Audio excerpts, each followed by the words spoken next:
Well, thank you everybody for joining us for our Monday night game for Rise of the Sovereign as we jump into episode 13, I believe we're already on, which is kind of crazy. Crazy. Lucky 13. So, and we haven't had any players die yet, which is great. Yes, we have. Yet. Players. Haven't had any players. Nobody important. Soot is an extension of myself. Okay, I apologize. Soot is an extension. Right. Okay. So as we jump in tonight, a couple things we're going to do real quick. We're going to introduce our rogues gallery of players that we have with us tonight, and then we're going to do a quick recap of last week, and then we'll jump into the action. So starting off up top, we have. That's me. Hi everyone. I'm Ellie or Albel. I am a variety streamer on Twitch, and these wonderful friends have brought me in to play D&D with them.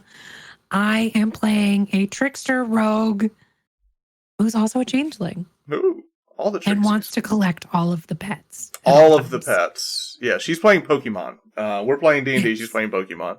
And then below me, with the hair pulled back tonight, we have...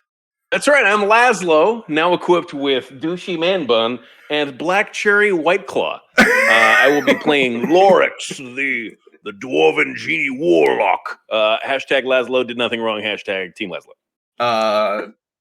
He did everything wrong. Anyway, and then below him in the Atlanta Braves hat, we have... Hey, I'm Danny. I play Vimak, the Goliath Rune Knight. I've known Trevor and Wes since, 96? World School. Good buddies.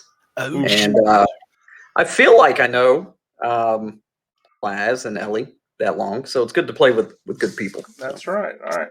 And all the way down at the bottom, the mastermind of the group, we have... Wah. Hi, I'm Wes. I'll be playing Cordan Acosta, and I'm a bright and shining Circle of Stars Druid. Oh, a bright and shining Circle of Stars Druid. That's right. That makes my heart so happy. All right. All right, and so to jump in, first thing we're going to do is we're going to back up just a little bit and talk about episode 12 to kind of get us caught up to where we are. Episode 12 was a fun episode because last week we finally got some downtime. We finally got to build up the stronghold. And if you're just kind of catching up with us, do know that we are playing 5th edition D&D, but we're also using Stronghold and Followers, which is a great third-party book that we picked up from Matt Colville. Highly recommend pick up that. It's a fun way to play. So they're building up their stronghold.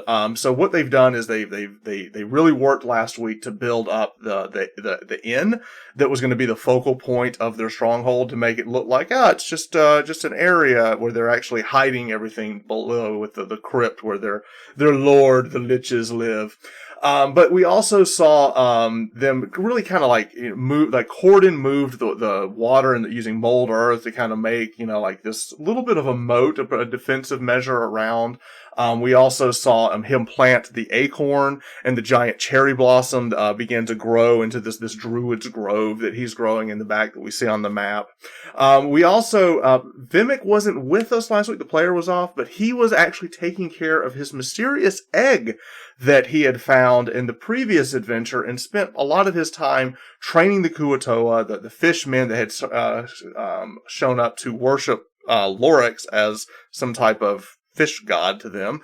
And he also was training the dwarves, the stormpikes, while also taking care of this egg. And just carrying this football, carrying around this giant egg with him everywhere he goes. So this giant Goliath's kind of walking around with this egg all of the last episode that we had. And then we also had Anne, Ellie's character, Anne, turn into one of her personas, a Charlotte, and go back into Waterdeep to do some much-needed shopping and laundering of funds, or just buying things that we needed in town, as they had disposed of the bodies of the Order of the Gauntlet from another fight that they had, and they had to kind of melt down their armor and kind of get rid of the evidence. So all of that happened last week, as we also saw a couple of new characters show up. As the tavern is now open, the inn is open, and they've kind of set up a micro brewery in a way, but they've got food, because what we found out is that our druid can summon animals, and because summoning animals, he's able to basically create food, which is something that's really needed. So more and more people are starting to filter in to the inn, and with them they met a couple of new people. Cordan, Wes's character, caught up with his squirrel friend that he had met previously, named Sork, who ended up not being a squirrel, but actually a druid, a giant furball druid, who told Cordan that he was aware of what was going on with the collective, but more importantly, his group that he is a member of, that he is a member of the Harpers, and that they're aware of the plight of the Sovereign and everything going on with the collective, and they were investigating it. At that point, Cordan gave him some information about some people that they had, some nobles they knew for a fact were taken over by the collective. And it was at that point that Sork, the Furball Druid, he left to kind of relay that information. And finally, we met Soto. This was an interesting, it was a dark and shadowy figure that was climbing on top of the inn and kind of peering inside.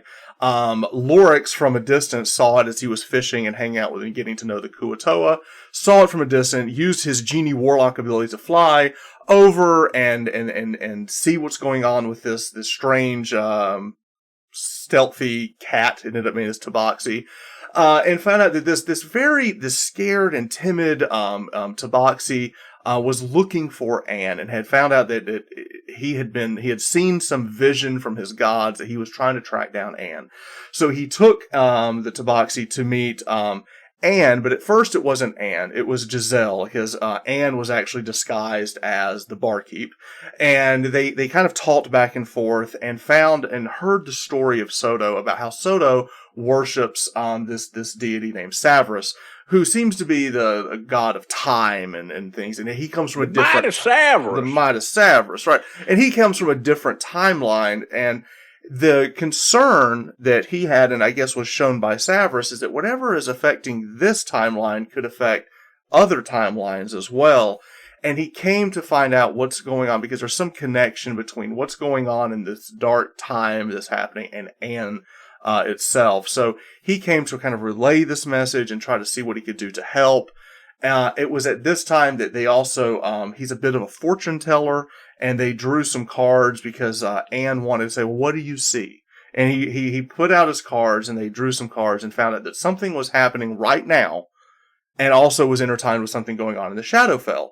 Well, they had some earlier dealings way back at the beginning of the campaign where the Shadowfell was kind of assaulting the mortal realm and killing off all of these animals.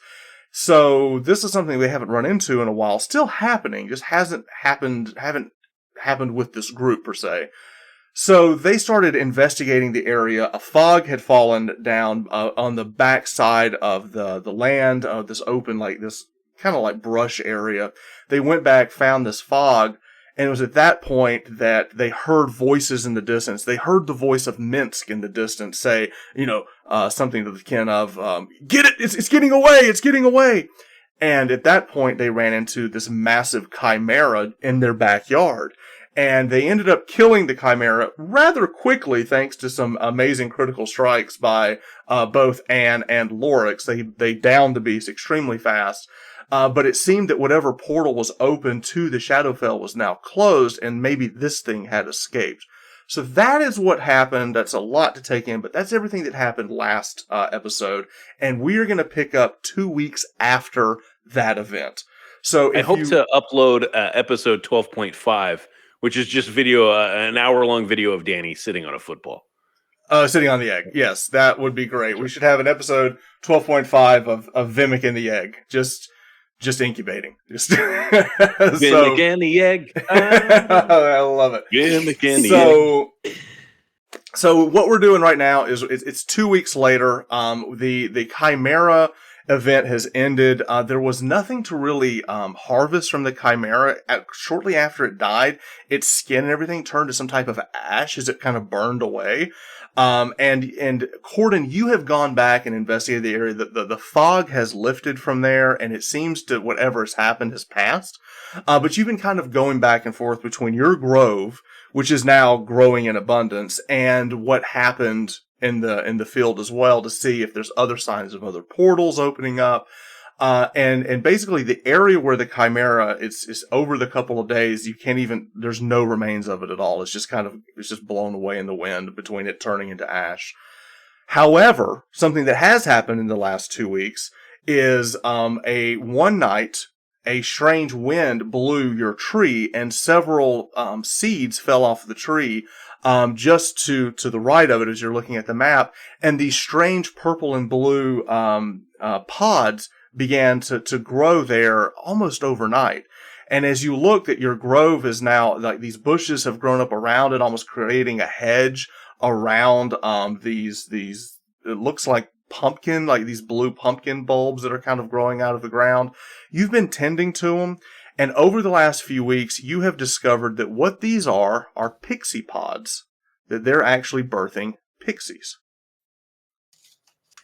That's cool. Interesting. That's really cool. I don't know who rolled those for their followers, but you got screwed. I got a dragon, you got the little pixies. I don't know. You'll see when I have my army of pixie barbarians. So you have been taking care of kind of tending to your pixie garden as it is in your grove. So that's what you've been doing over the last few weeks. Now, and your character has been extremely busy at the inn itself. It has been a really overrun with guests. It's really caught on because Cordan is able to summon meat. And with everything going on with the Feywild and going in and killing and just maiming all of the livestock,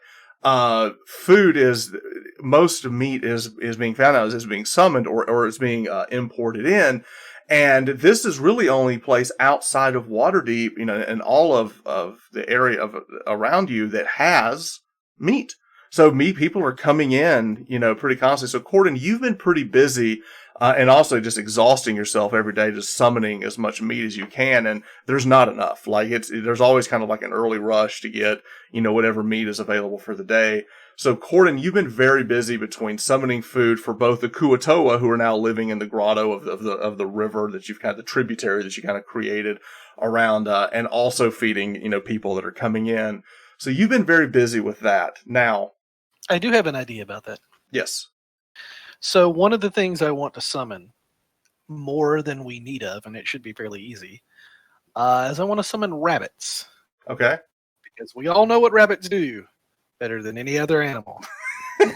They make more rabbits. All right. So you've got, you're breeding rabbits, and you're also breeding pixies. So you're basically the master breeder at this point. See, we're just playing Pokemon. That's all we're really doing. Pokemon. We're literally playing Pokemon. All right.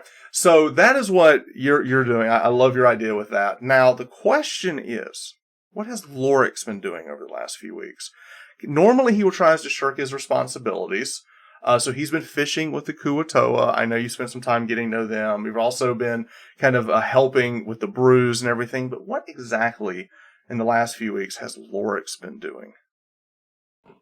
I mean, I wouldn't say much other than that. He's been fishing as much as he can, upriver from where the Kuatoa are, helping, helping some with the food provisioning. He's still trying to set up a supply line with like some of the other merchants in the area. That way we can get some provisions that we can't generate here. Okay. Dairy products, milk, Gotcha. Butter. Now, over the last few weeks as well, the Wild Hearts and also the Stormpike has been busy building the forge and kind of moving it out and kind of creating this center court. They've also kind of helped using the stones that were there from the original Baravan Keep. They've used that to construct the fountain in the middle, easily bringing water in. Basically Cordan helping with Mole Earth and kind of creating like an underground system to kind of water. So it's a way to have like drinking water in the middle of the town, and which is good for horses and things like that coming in. So that's between, we've kind of made a bunch of buildings. So it's really been a month of time that outside of the event with the Chimera, it's been relatively quiet, as far as just building up and just kind of laying low after some of the bloody affairs that we had in Waterdeep. And it is at this point that we're going to pick up down below in the crypt with Vimak. Now, Vimak, you are down below in the crypt. You're in your room. We're going to go ahead and move the map over to there. I'm going to have to zoom in for that. All right, so we're going to go up top here. I'm pinging. Everybody's back down. It's late at night. The inn is closed. I've still got the Kuatoa. They come in here at night to kind of visit with Lorex and talk. So this is late at night.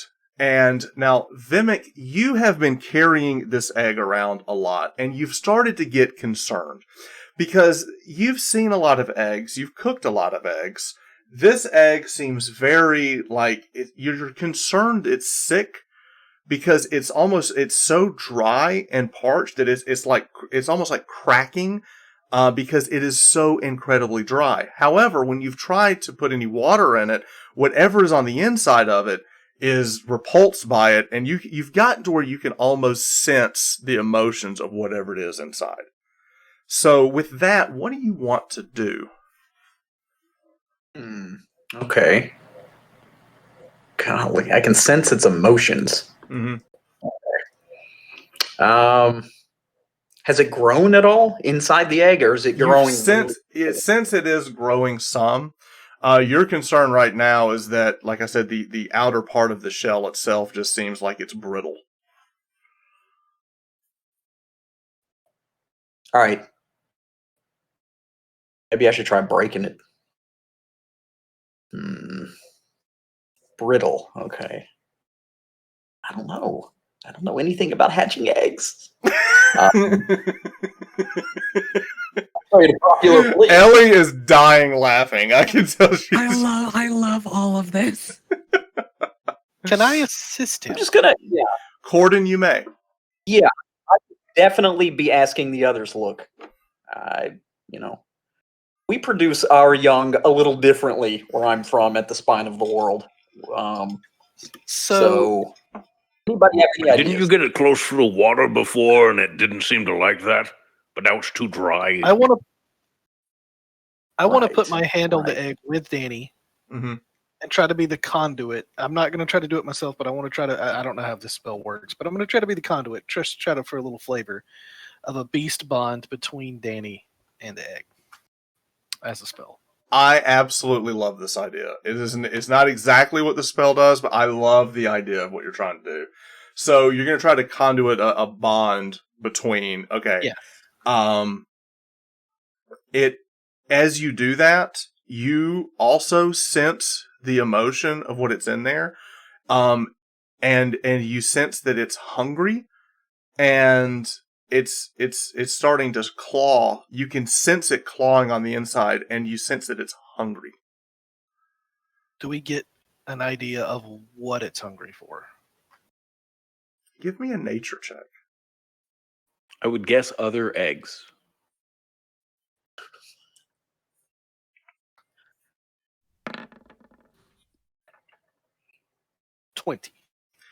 You sense that through this tiny micro fractures inside, it smells fish and it wants to eat fish. Particularly the smell of the Kuatoa. Yes. Oh boy. Oh no. Which one of these Kuatoa is worthless? No. Zero of them. Which The one of you is conquered fish? The next time the Kuatoa are hungry, I want to summon regular fish and this time try to get one away with like a fillet and bring it to Danny. So to see what we get. Well, You- we have you some could- regular fish that I've caught, right? Yes, that is true. Yes, you've actually I found can bring that some you regular fish. caught a bass before, but you've actually found there's a lot of trout in that river. So you've been catching trout. You've had to change up the lures a little bit, but Listen, you have found that there's a lot of trout. give a man a fish he can eat for a day. Teach a man to fish. That's good and all. Make your own fish better. That's right. I'm a deity. Right there. I was gonna say, if we teach this thing to fish, it's gonna eat the Kuatoa. We should Nice. bring it some So what are you bacon gonna or something. you gonna bring it some fish? Is that what I'm hearing? I'll bring it a bucket of trout. Okay. I'll let Vimak decide, but You bring in the bucket of trout. You set it inside. We're all kind of gathered close in here. We'll get some. We'll just get everybody in this room here just for flavor. All right, so everybody's kind of gathered in the smallest room. It's funny. The smallest room is for Vimak, who is the largest of the group. But right. everyone's He kind likes of it gathered. cozy. And you've gathered around the egg. Now, when the bucket of fish comes in there, Vimak, you're holding the egg, and it shifts in your hand as whatever's inside senses the presence of the fish, and the shell itself begins to crack and break in your hand. It's shattering in your hand as you're trying to like hold on to the pieces of it. And the first thing that you see emerge is this little claw like pick itself up out and tear apart, and you see its scales of whatever is this reptilian scale that comes out, and you see this orange and yellow scales. It's mainly orange with like a yellowish yellow hue coming off of the scale as it pulls off, and you see this lizard head kind of crack and break and look up, and with that, let's see what this thing looks like.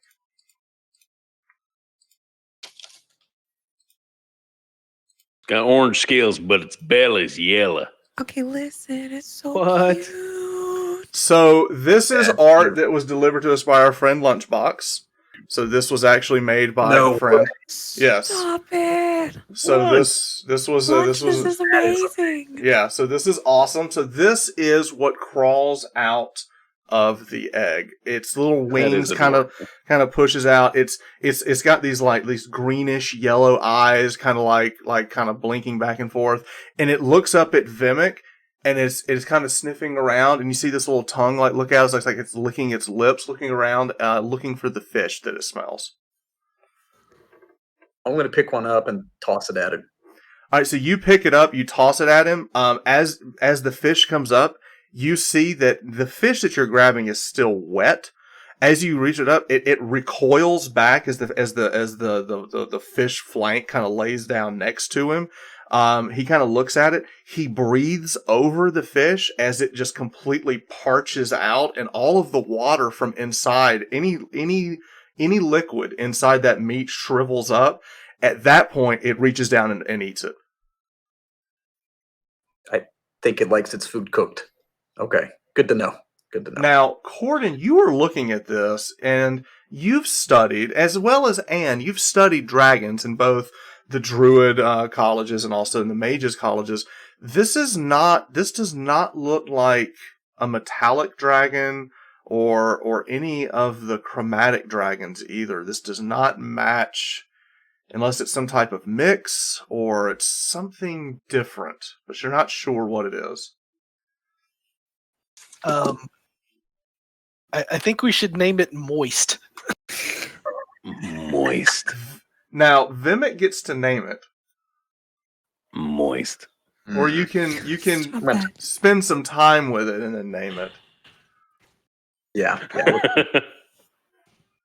Yeah. What I It's can cool. do, It's like a desert dragon or something. That's dope. Yeah. I'll put like the fish near the torch with the phoenix feathers and just kind of toast it for him, I guess. Try to get it drier before I And get as you do that, it kind of gets closer to the flames. It likes the warmth of the flames as it kind of like it runs and kind of like jumps next to the perch and is kind of hanging next to it. It gets close to the perch. You quickly notice that it's fumbling at the feathers and it kind of knocks it over. And there's this moment of the baby's knocked the fire over kind of thing. Everyone kind of scrambles over and tries to pick the feathers back up as this thing is kind of walking and stretching its wings for the first time. And also as the meat is on the floor, it just reaches down and just breathes over the meat and just totally dehydrates the meat itself. And then he scarfs it up. Just scarfs it up. Like he's just, and that entire bucket is gone. Like he eats all of it in just a matter of moments. And then he kind of looks around and he looks back at you and kind of like tilts his head side to side, asking like, and you sense it's asking like, more? Yes, there's more. I'll put him on my shoulder. Will he perch? Yes, he will. Nice. Nice. I'm going to go show him around, show him off. Okay. Do all the so things. you start Don't have a walking. dragon. Now you start walking around. Now I have a question. In attendance here, we have I just want to know like who all's down here. I'm going to remove this. So I know the Wild Hearts are down here. Miles and Ceridwen are down here. Soto is also down here. The Kuato are down here. But there's one person in the group that I don't know has happened yet. Is Soto given crypt access at this point or not? Is he still staying at the inn? Have I spent a lot more time with Soto? You over the have last spent week? more time with him. You do trust him. He is a stranger to this land. He is and he isn't. Like, he knows Waterdeep, but he doesn't know the people, the places, the politics. It's just, it's alien to him, but familiar at the same time. You also notice that, like, he is just scared of everything. He'd probably still sleep in the inn, but Okay. like in his free time that he's not helping out or anything like that, he'd be down here. My question is, would he be down here now? Yeah. Okay. All right. So Soto is down here. All right. So let me go grab Soto.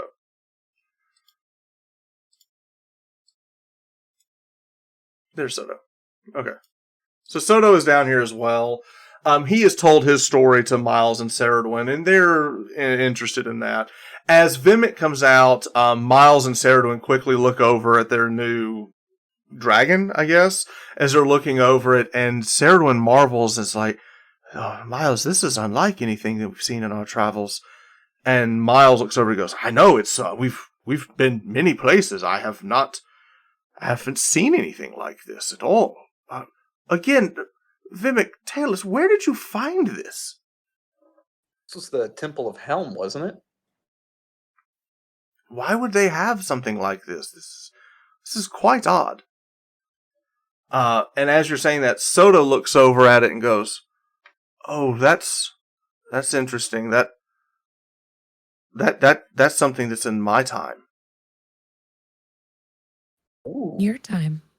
Well, yes, we didn't hunt our dragons for sport like I believe your people did here, so we have more, he's scared. He's like, I don't mean to offend, there's more dragons in my world.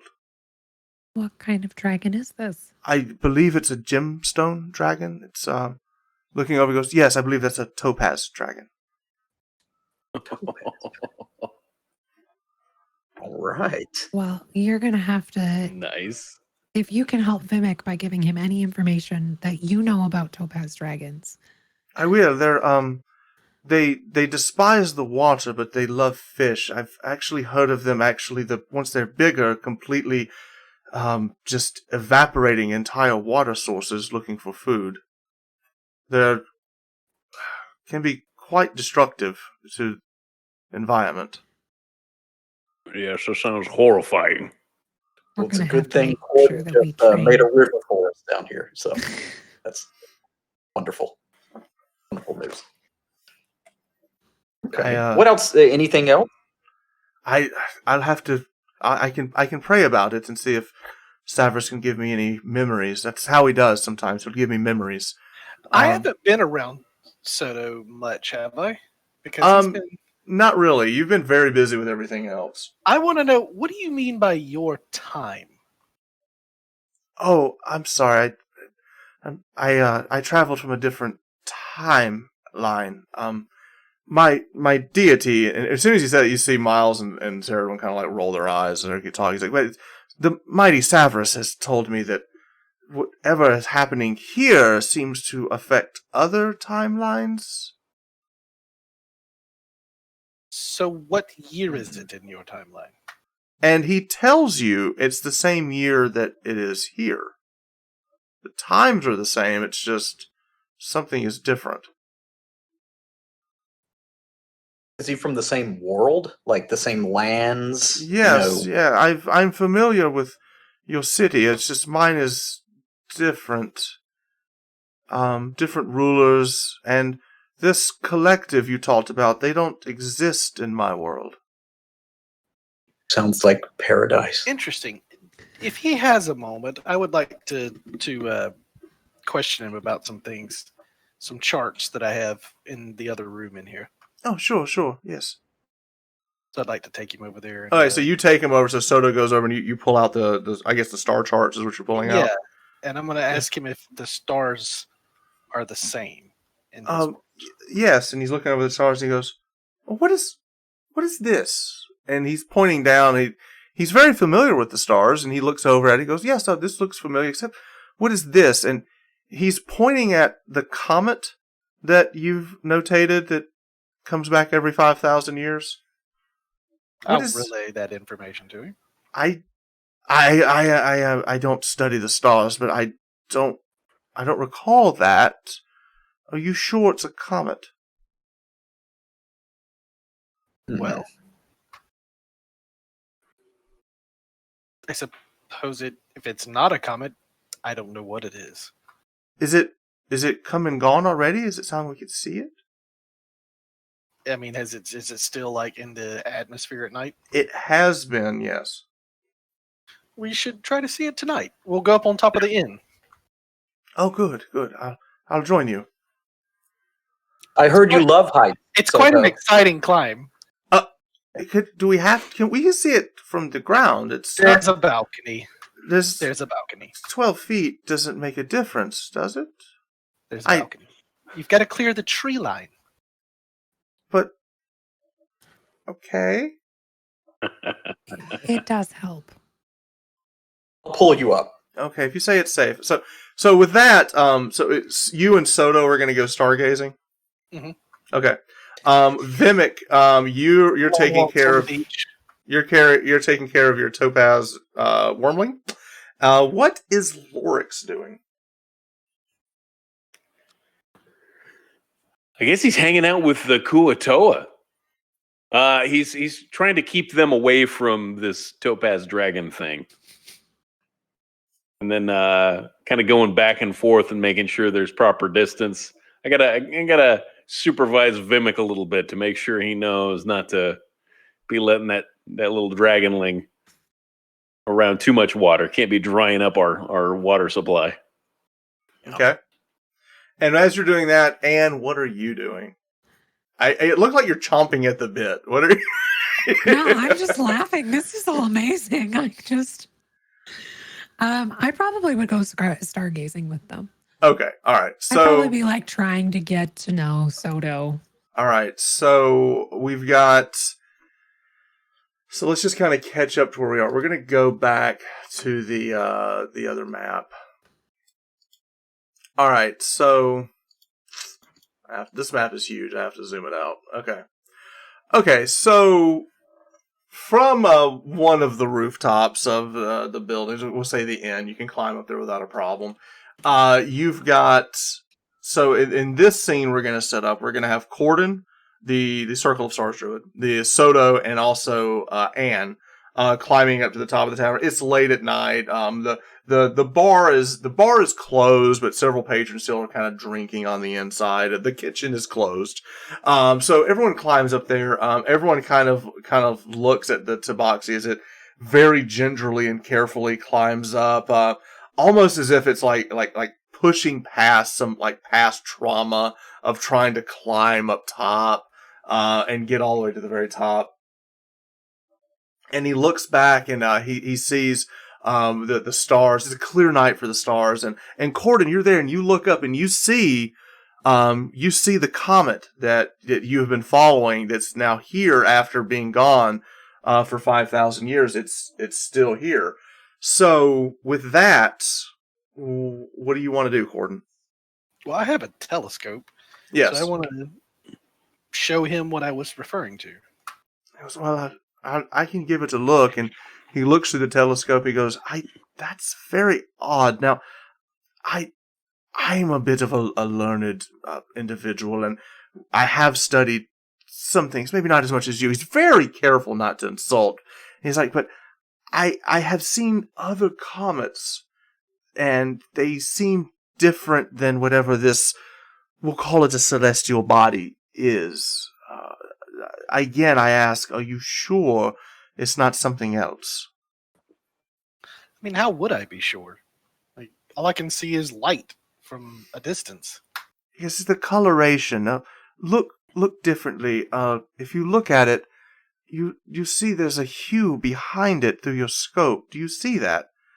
And as you look back, you do see that there is some type of hue, like a purplish hue behind the comet that you've seen it before, but you've never really thought about it, that the hue is behind the comet and not in the front.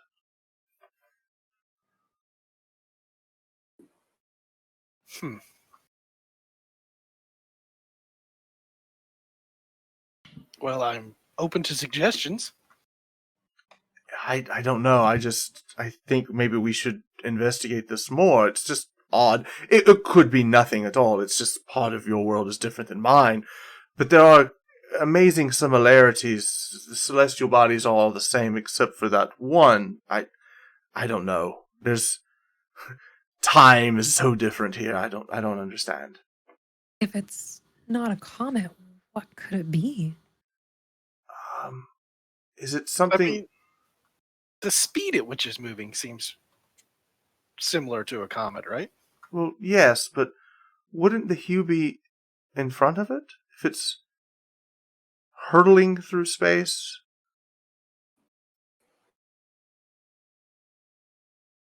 Look, I've read enough Lovecraft to know this is bad. All right.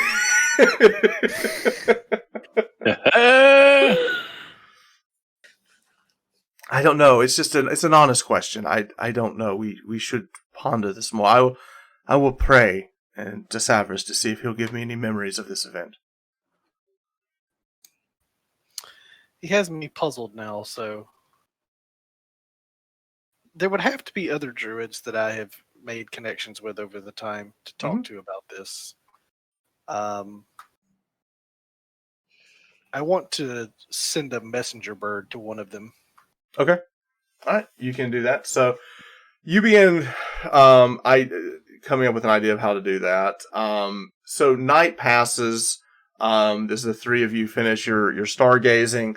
Vimak, you finish. You feed this little animal. It's very inquisitive, and one of the things too that you notice is very interesting about it is as it's kind of scurrying about the crypt itself. We'll kind of go back there. Is everyone's just kind of giving it free range to kind of run around. It's just this cute kind of puppy kitten moment where it's kind of like discovering everything. It goes into Cordan's room, and you're trying not to get it messed up or anything. And Cordan has a lot of books and things from his studies, and you notice the little wormling come over, and we'll pull it up because it's just adorable. Please do. All right. So the little wormling, the topaz wormling, kind of runs around and looks at the book and starts sniffing one of the books and kind of pushes it onto the ground. And he sniffs and looks over, and you actually see its little claw reach over and pull the binding of the book back. And he looks at, and if you didn't know any better, you would think that thing is reading. Ooh, nice. But we know better. If they can't read, come That's on. awesome. But it seems very interested in and just staring at the script of the book, and he's just you follow his eyes as if he's going line to line and he's reading. I'm going to sit down and put him in my lap and read him whatever. Hopefully it's in a language I can read. and reading That's whatever so he's reading. funny. The big Goliath goes, I can't read this one. Read it to me. I'm also Yeah. just picturing this giant Goliath with this tiny little dragon in its lap. Yeah. Oh, he's sleeping on my chest. This is happening. Yeah, he's Okay. So after the stargazing happens, Cordan, Soto, and you all actually Soto goes back at this point to stay at he's got a room set up at the end, but Anne and Cordan, you come in. Cordan, you come into your room ready to go to bed, and you see Vimak, this massive Goliath, sitting in the floor, holding his dragon, holding one of your precious books. And it's a book about constellations and stars. Like it's just like, you know, it's your light reading you do before you go to bed.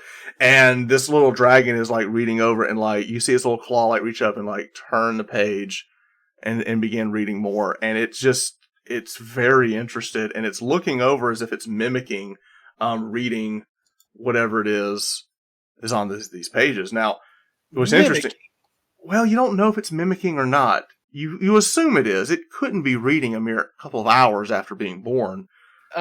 Beast Bond. Okay, so you cast Beast Bond on it.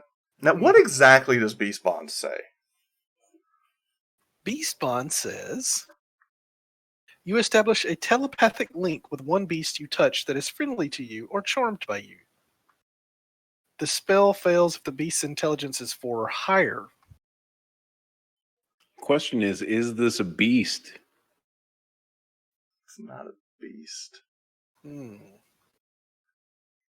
we got 2 liches upstairs that I'm sure would lend to some sort of. Well, I don't have the current spell for it, but let me do a little bit. I'm intrigued by this now. And I'll just look at him and say, don't dog ear the pages, and I'll lay down with him in my room without caring about whether they're there or not. So the morning comes, everyone is asleep, wakes up. Now, morning is interesting in the crypt because there's no natural light comes in. Usually the dwarves have to kind of come down and light the braziers and wake everyone up. And that happens, and Vimak, you awake on the floor. You fell asleep on the floor in Cordan's room. You awake, and you see that several other of the books have been moved, and that the little wormling is curled up next to about 4 books that it looks like it went through last night while everyone was asleep. That's awesome. Are they all on stars and constellations? No, it's different topics. It's literally everything. It's just, I mean, there's one on herbology. There's one on, You want a well-rounded dragon. right. Well-rounded. It's all druidish topics. Over here doing calculus. Right. Nice. So, all right, Druidic calculus. so morning comes, and what does the group want to do at this point? I'm going to move to Vimak. What do you want to do? Are there any other books anywhere else on the premises? Anne has books. She has many books of the Arcane from her studies of the Arcane. You're outside of Waterdeep. You could go, pick up books. But there's also you could go into water. now there's a lot of and books. nobles. Yeah, there's a lot of books here. Anne has a lot of books here that she kept from her studies. So you want to just kind of keep giving him like reading materials? Yeah, just see if he keeps on or if he's, he seems to really love reading. At this point, the Kuatoa have moved out of the crypt and has moved back into. We're gonna move back over to. So now it's early morning. Dugout area. Yeah, they're back in their grotto. You come up top. The sun is out, and you see the little topaz dragon. As soon as you come outside the crypt, the crypt is actually under this barn, we'll call it. It's where some of the dwarves stay, but it's mainly like they have hay that they push back, open up, and that's the opening for the crypt. So this is just masking the entrance. So the door's open. You come now. As soon as you open up, it's that morning light comes in. the little dragon gets down off of your shoulder and scampers towards the middle of the room here, and just finds the biggest area that's sunny, and just kind of like slides down and just kind of rolls over and just starts soaking in the sun. Like it loves the sunlight as it's kind of enjoying its first morning. Nice. So, Anne, what are you doing? Outside of just falling in love with the little wormling. I just can't handle how cute it is. This is why I need all of the pets. Right. I probably would be back in the inn, like busying myself. Like if the last month has kind of like, there's only been one big thing, I probably would have just gone up to the inn, asked Giselle, and getting things ready and going in the inn. Okay. Give me just 1 second. Let me pull up something here. And what is Cordan doing? Checking on the pixie pods. All right, so you go and you check on the pixie pods, and you go and they seem to be taking in. Now, one of the things is you notice that early in the morning they seem to be most active because of the morning dew. That morning dew, as it comes onto the pixie pods, the pods kind of open up and kind of take in the morning. They seem like it's still early for them. Like you've been kind of tending the grove. But you see that they're bigger, they're getting closer, they're getting healthier. And there's about a dozen of them that's popped up. So you go and you check each one of them, and they all seem to be pretty healthy. I want to cast a spell. Okay. I want to cast Summon Fae. And what do you want to summon? It really just says Fae Spirit. Okay, so you summon a face spirit. Okay, so this green spirit comes out. You summon it right there in the grove. It begins moving about and kind of looking over the grove, and instinctively this spirit is kind of flying over and in some way blessing the grove as it flies over, because you've kind of summoned it into hallowed ground for the face spirit itself. So with that, what do you want to do? Anything else with the face spirit? Well, I have to pick a mood. It's either fuming, mirthful, or tricksy. So we'll say mirthful because I don't want a fuming Fae spirit. Okay. And I just want it to get a sense of if everything is okay. Okay. So it actually moves around and actually instinctively starts caretaking the garden, and actually, like, you see the spirit moving, and the pods itself react to the face spirit being there, and you see like little blooms start popping up over the pods, as whatever you're doing is definitely the pixie pods are definitely liking this move that you've done. Bringing this face spirit in is definitely blessing and enriching the pixies as well. Okay. All right. As that is happening, you're sitting there dancing and everything. A shadow crosses over as you see a bird has flown over, and you look up and you see a bird has landed into the tree. It is a hawk. You look up, you recognize this hawk as Sork, who had left a few weeks ago. And he gets down, and as he flies down, he turns back into his furbulk self as he lands directly next to you. And so, greetings, friend. And let me pull Sork back up and show to everybody. This is Sork. So Sork has returned, and he's standing next to you, Cordan. And he kind of reaches over, and as he shifts, you see like all the feathers just kind of like almost melt away as he kind of shakes off his bird form. He looks over and goes, "Oh, your grove is coming around right nicely. This is wonderful. Thank you very much. I had something. Why am I here?" And he kind of gets lost in thought as he kind of looks at it. Oh, I forgot. Yes. Is it safe to talk here? Is it no one about? Let's go into the inn. All right, so you start moving towards the inn. There's already a lot of people moving into the inn. Well, the kitchen specifically, and well, by the way, me and Anne worked on a little something. By the way, there is a small we'll call it birdhouse for lack of a better term, but we'll also call it a hamster house that exists over the door entering into the inn. Love it. I With a also worked on string. I worked on the inn.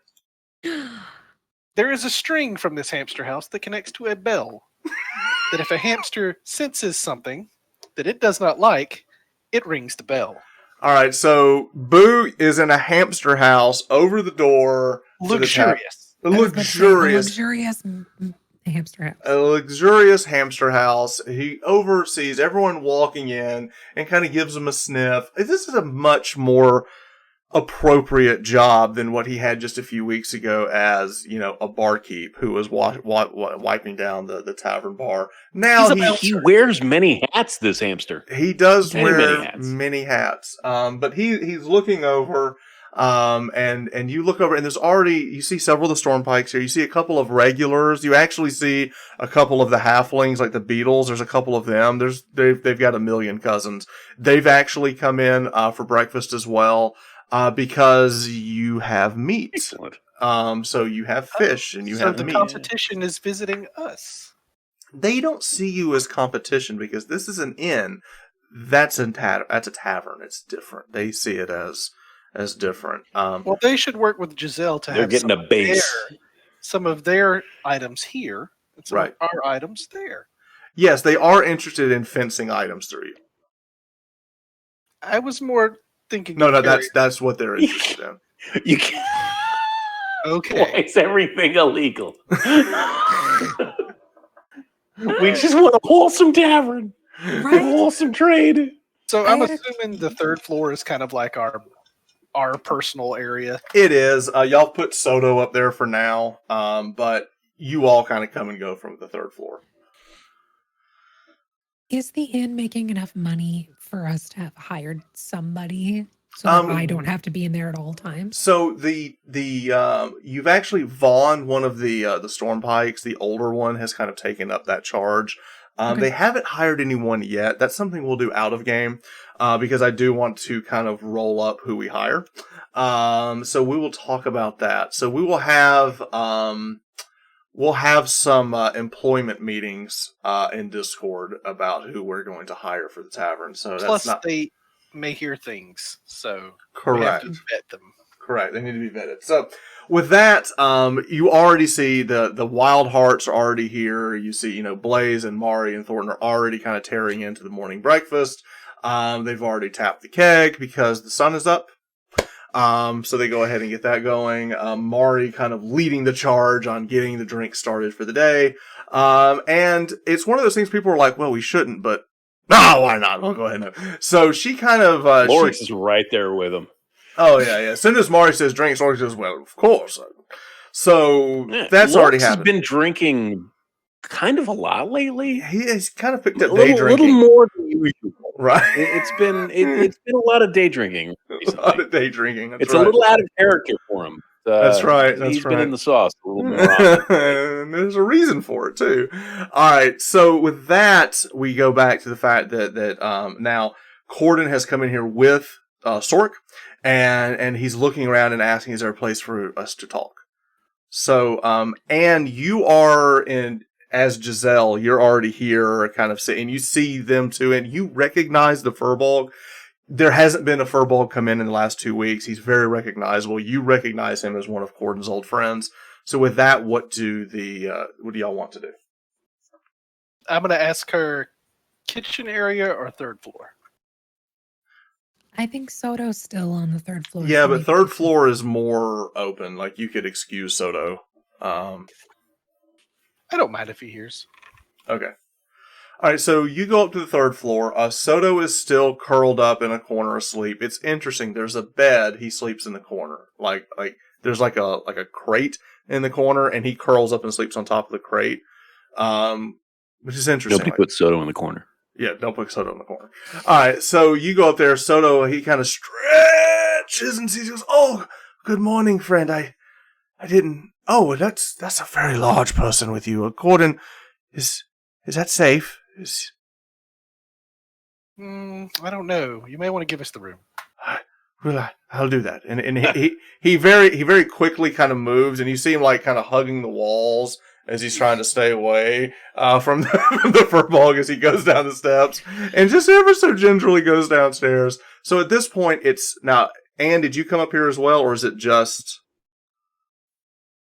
Unless Cordan told me to come upstairs, I probably wouldn't have. Okay. I would want Anne involved. Okay. So Giselle is up here. Anne is up here as well. So with that, Sork looks around and goes, "Oh, this is very nice. I like this. So, what did you want to bring me up here for?" You were the one that told me you had something to say, Sork. And he kind of gives this blank stare. He goes, "Oh, that's right.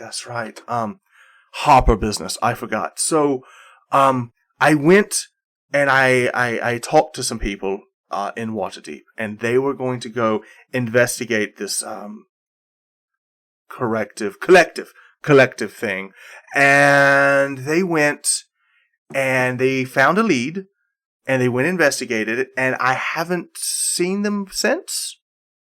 And I thought I would come and tell you that they got a lead. What was that name? Gamelos. Yes. There was some importer they had heard about. Apparently there was like a murder there they went to investigate. Gamelos. Yes. Gamelos. An importer south of, in Waterdeep, I believe. They went to investigate. Near the docks? Yes. Oh, you know the place. Yes, we killed him. Oh. Recently? I thought that sounded familiar. Recently? Yeah. What you're seeing can't be Gamelos because the mind flayer that was representing him died, and then we got blamed for the murder. Oh yes. Do you know much about mind flayers? Only a little, personally. So, all I know is they were introducing an individual that was calling himself Gamelos. If you killed one of these people and you think it was Gamelos, well, it could have been at that time, but their mind is linked in a way, correct? Yes. So, But I wouldn't think they could control the same body. Can they change shape? oh no, they just go to another body. I believe. I don't know. That's what I heard. So it some others wouldn't talk. look like the same Gamelos, but they're just going by that name. I heard this from a very, very trustworthy badger, and I trust what he says. I trust that badger with my life. Don't trust the rats. Well, of course not. When we saw Gamelos, though, remember he changed form like into the mind flayer, like when it revealed itself, right? Yeah. So that anyway, they went to investigate that warehouse, and that was a week ago. And Well, they're probably dead. no, they're hearty warriors, and there was like 5 of them. They'll be all right. I just thought you should know. What were their names? Oh yes, I will give them to you. They were led by a Mert. Do you know Mert? Do I know Mert? You've heard the name about town. I know a Mert. Yes. I don't know if I know that Mert, but I've heard it. I've Mert. met a Mert. Mert. Anyway, led by Mert, and some of his other individuals, a couple of friends of yours, I believe, from the Druids Guild. Yes. Well, then they would be your friends as well, would they not, Sorg? Well, I kind of come and go. You're more involved with that than I am. He seems really out of it. You talked to him a few times, and he seems very out of it. Has this guy passed the Boudar? Yes. Sorg, have you been smoking anything in your grove? Oh, no. I just... Mushrooms? Anything? I was about to say, eating anything new? Well, I do love mushrooms. Do you need to sleep it off here, Sorg? Well, He's a big fan of the Portobello. I also have a bit of a problem. See, do you know how you turn into an animal and you're limited? Yes. I don't have that affliction, so there are times that I'll turn into an animal for days at a time and forget even me. How long were you what you were before you walked in here? A week? Look at this I'm bird gonna brain. clasp him on the shoulder and say, "Sork, you just keep doing you, buddy." And I'm just gonna turn around and leave. Sure. I was supposed to. Mert told me. Yes, I remember now. I'm supposed to go to Baldur's Gate and tell the other hoppers about this. I'm sorry, I got sidetracked. I need to go do that. So, Sork, if you will allow me, I will write you a note. All you have to do is take that note to the people in Baldur's Gate. Oh, that would be helpful. Okay, and I'll pin the Wes, note. can I make a suggestion? Are Yeah, you there? fine. You're not there. He's already got it. No. No, he's already got it anyway. Okay. Detailing all the things that we've told them, and I'm also going to tell Sork if he gets captured by the collective to destroy this. Oh, of course. They can't catch me. I'm too fast. Also too smart, I'm sure. You know. Yeah. Did you pin the note to his jacket with his mittens? No. That's all I was going to ask. I don't want to meta game. All right. So you give him the note. He bids you adieu. He has a quick meet on the way out. And is there anything else you want to do with Sork before he flies off and makes his way to Baldur's Gate? I think we've had enough of him. All right. So he takes the information. He flies off and leaves to Baldur's Gate. At some point, he'll get there. Now, with that, what do you want to do, Cordan? So, Cordan and Anne, you now have this information. Those warriors, I mean, those druids have to be dead. I mean, they disappeared. Well, we know that there wasn't much space in there unless there's an entrance into something we didn't see in that building. Yes, and there's eyes everywhere with all of the intellect devourers inhabiting things. It's just, I don't know really how we can help them, if anything. Sure. I really feel like we need to be moving against them, but I don't know what we can do other than... There's too many problems right now. We have the... Between that and the Fae, Shadowfell, and... Wait, yes. I'm going to open the window and see if the pixie's still in the grove. The spirit? Yeah. Yeah. I guess. How long does it last?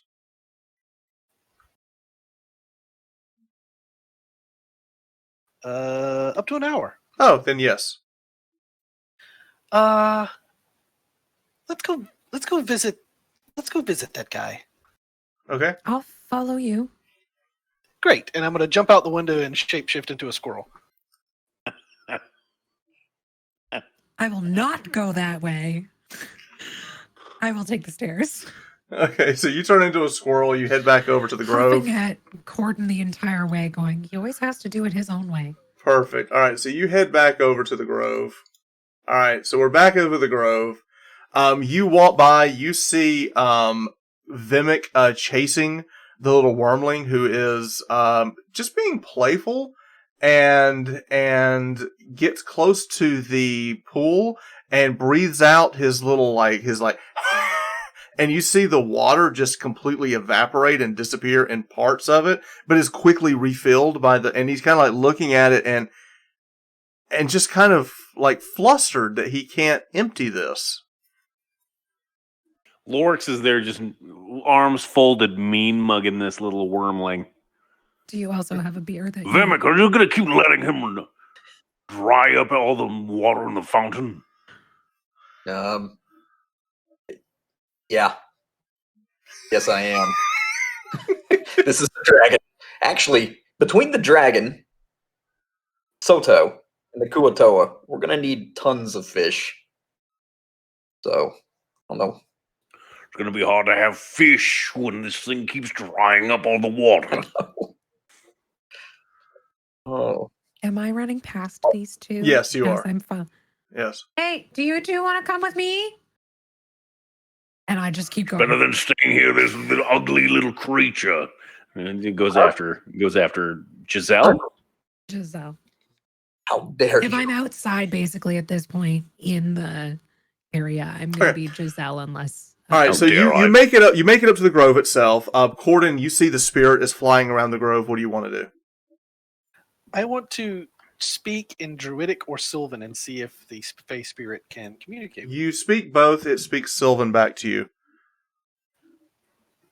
I want to ask it about the Shadowfell and if there's been any recent adventurers there. It's not going to know that. You hear this ghostly voice say, "I do not know that." Do you know how we can get to the Shadowfell? Only in twilight.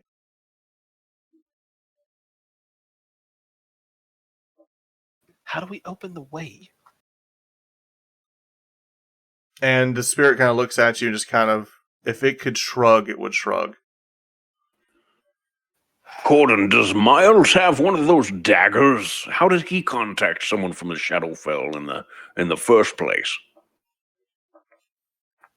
Now, You you're know- still in the squirrel form, right? No, I've shapeshifted. Okay. And I'm going to say, you know, Lorex, Lorex was talking to a different Sometimes squirrel, though, and then he sees Lorex, or sees Cordan. sometimes sorry. I think you're... Lorex, sometimes I think you're useless. And then you'll say something like this, and I'll be like, you're not completely useless. And then I'm going to walk off to Miles. Okay. I Lorex would says, like to- I well, would like I to- appreciate. Where are you going? So the whole group goes downstairs to the crypt, and you relay all the information to Miles, and Miles is like, "Well, I have a way to open it, but why would you want to do that?"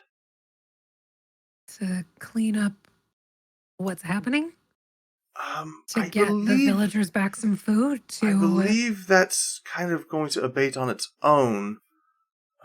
If you've noticed, it's happening less and less. I believe that other individuals from Waterdeep have beginning to quell that situation, and I think it would be best if our involvement in that undertaking be left in the shadows, if it were. One problem. Yes, we don't need to expose ourselves to being the cause of this. But don't you think that the heroes that are now fighting this problem that was created by us would be better suited to fight the collective and not problems in the Shadowfell that we made? Well, it is possible, but it'd be good if they disposed of them first, and then we could use them. Who did you cut a deal with? We don't need to go into those details, do we? Yes, we do. What exactly was the deal? It was simply a deal that they were upset about the Waterdeep encroaching, and I made a deal with them that they would give them passage here and wreak some havoc, and then they would shut the gate, which, in all fairness, the gates have been shut, so... By who? Except for that chimera that snuck through a couple weeks ago. Yeah, but that opened from the other side. Who's been opening the gate from this side? Oh, some of those darklings that you encountered. They've been causing problems for the Shadowfell? Well, they're the ones that opened it. Yeah, but they're from there. Why would they be causing problems for their own people? No, they're opening it to lease things here. No, I believe we should let that alone. Who's been opening the gate that causes Waterdeep to impose on Shadowfell? Oh, no, that I don't know. Where is this gate? Well, it was just behind here, and it's been closed for weeks now. Okay, so the problem is solved for them, so it should be over for us. That's what I'm saying. Let's let that sleeping dog lie, and the heroes from Waterdeep that went there. That's Elminster and whatnot. Let them handle that. And Has the yes. problem gone away though, Uncle? Like it's still For the most part, there hasn't been any. I haven't heard of anything new coming through. They're still But you're- dealing with what already came through. These two passed on any of the information about the warehouse. not About- yet. Okay, just check. You're there with us too. So I am now. Yeah, just Oh, curious. to you guys. I will relay to Miles what Sork has told us. And with As far that, Vimak and Lorex now know that as well about issues back at that warehouse and how some Harpers apparently went and investigated it and went missing. And apparently this Gamelos figure is still about. Does the name What is Gamelos- this? How long have you two known that Gamelos was still alive? 20 minutes. Yes. 20 minutes too long, if you ask me. Miles. Lorex, there are a lot of problems going on and we are trying to solve them all. But is it possible to save those Harpers? We need allies. We can't just go storming into a warehouse. And when you say that, Mari goes, Storm, let's go. Mari, not yet. No, we'll all go. We'll all go. We'll I kick down the know. door and we'll take all their shoes. And I'm going to turn around and I'm going to look at Anne and grab her by the shoulders and say, but I forgot. We have a hamster. Yes. But we are not inconspicuous like this.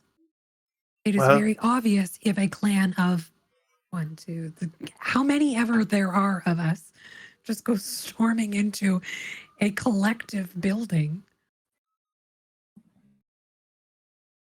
You have a point. It's there's no way that it's the same mind flare person. Who knows what in that building? Yes, I think it's really important we go. And I think that we definitely should take care of it, but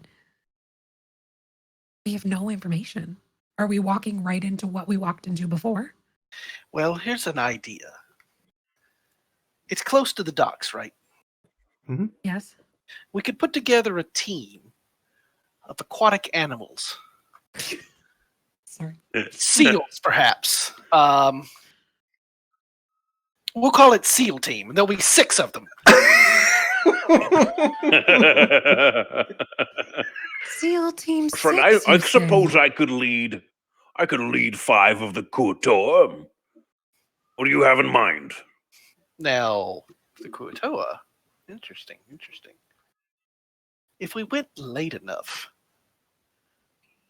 by water, I mean, should we try it? We could disguise ourselves, pass without trace. I don't know. I really would like to get back at that guy. He really made me feel stupid. see I why don't not. like to be made to feel stupid, Anne. And I definitely want to get you what you feel you need in this moment and save whoever we can if there's anybody left. But I'm are Vimak. they Vimak agrees with Anne. I'm all about going in, but we should probably do some recon first. and also did they potentially are they just taking them to turn them into more of the collective? We would definitely need Boo. But Well, Boo basically Miles? is just coming with us everywhere now. Miles, Saradwin, Yes. do any of you have spells that would make us invisible to get to this warehouse? And Miles goes, I don't, I'm not very, and Sarah goes, yes, I can help you. I'm going to look at Anne and be like, invisible? I mean, I do like the sound of invisibility. Yes, I could concoct, if you give me just a moment, a night, I could give you some potions that would help you. Oh, I'm gonna look at Mari and be like, "You want to try some potions?" And she goes, "If it involves drinking, then yes." All right, we're putting Maybe together some a of team. Lorex's new ale that you guys tapped this morning. It's gone. If that's You drank the rest of the new ale. well, The keg you tapped I hadn't this even morning. named it yet. It was Vimak The something. keg you It tapped was- 30 minutes ago. it was delicious. You have a problem. I know what I'll name it. I'll name it after that tiny dragon because it's dry. The keg is dry. All right, so Sarah says that with the things that she has here, she can make 6 invisibility potions. Okay, so the 4 of us, Mari, obviously, because she's not gonna not. You The could take question you could is- take another one of the wild hearts, or you could take a dwarf, or you could take. Or a- Do you want me to go by water with the Kuatoa? That's also a question. That could Do actually... we remember how close this was to the waterway? It's in the dock district. It's not on the water. It would be very difficult to get the Kuatoa in. Unless I went with them. Invisibility it is. Unless I went with them and cast Pass Without Trace for us to get to the dock and we meet together in a pincher move. That How Would many be can you hilarious. cover with Pass Without Trace? I think our whole group. How many people do we How think many we are our need? whole group? all right. So you have 10 Kuatoa. You have 3 Wild Heart clan. You have 5 members of the Stormpike, and Soto, and then the 4 of you, and the Wild. So I think it's there's 13 of us. there's 10 Kuatoa, 5 dwarves, 3, so 18, 19 Soto plus you. There's 23 of you. If you want to take everyone, it's 23 people. You're right. That's not enough. Sneak Ann in there. Probably better 6. Let her get the lay of the land. I don't want to Yeah, you're volunteer. 6 of us would be better. And I don't mind taking a look inside first, too, again. If need be. Okay, so the 4 of you, Mari, and who's the wild card? Who's the extra? You've got Blaze, you've got Thornton. Wormling. Well, the Wormling is gonna. It's can be invisible He's with. staying home and reading. He can be invisible with With Vimak. his little glasses. Let's go. Wait. I just assumed something. I'm going to lift up its legs and try to discern this thing. I just assumed. Should I roll? Make a nature check. Oh my God, are you... Oh God. It's like a bird. You got to check the cloaca. Look, Vimik's intelligence is 10. He isn't this stupid. Right? You ever check the sex of a dragon just being born? I mean, it's like a rabbit. You don't know. Like every other thing, isn't it? Every other No, thing you try. It's really you ever hard try to and tell. gender It's a bird? hard. It's hard to tell. It's like you look at a lizard. It's like I don't know. It's too early.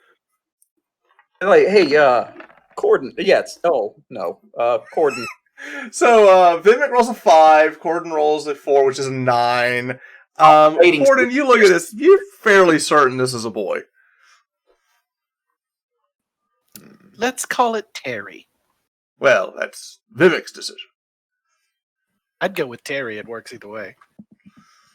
With that, all right. So my question is, call it all ugly. right. So let's pause. So Saradwin is working on the potion. She's working. You've basically got a day. She can work on this, and you could go at night. So during the day, you can get your rest, get your abilities back, recharge, come up with the idea. Suit up with your armor and everything. As you're going to be going back into town. The question is, you're going to take Mari plus who?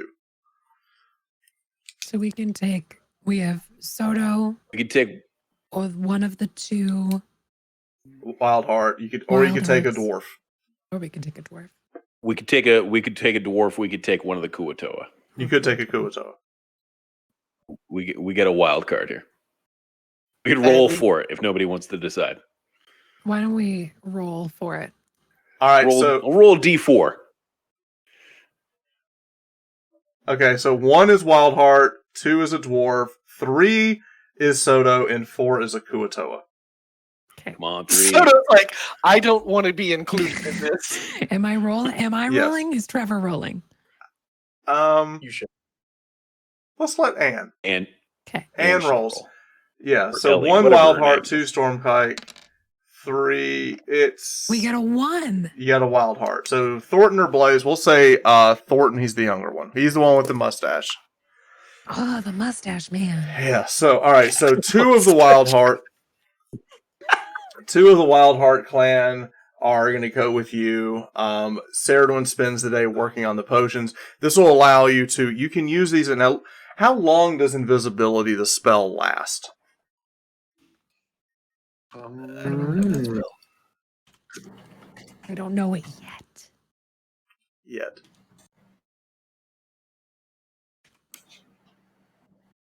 One hour. Oh, So you get 1 Beat me hour of to it. invisibility.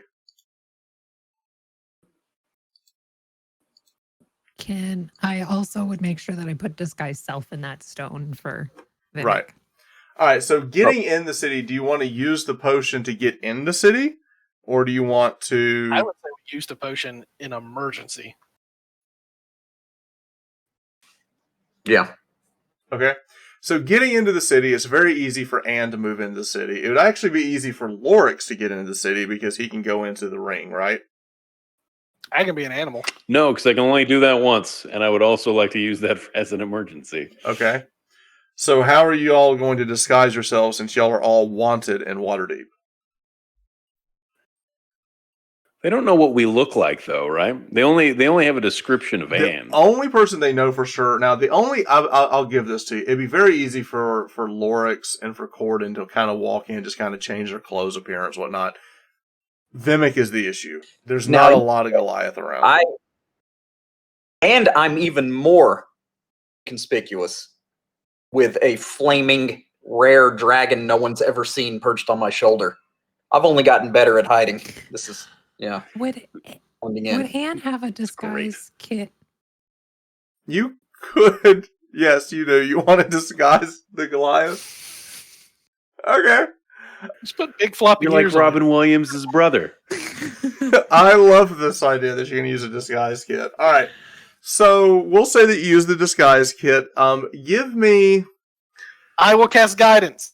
Yes. All right. So D4. So basically roll with proficiency. You get your proficiency bonus plus a D4. Yeah. Okay. So give me a roll and let's see. Here's a 20.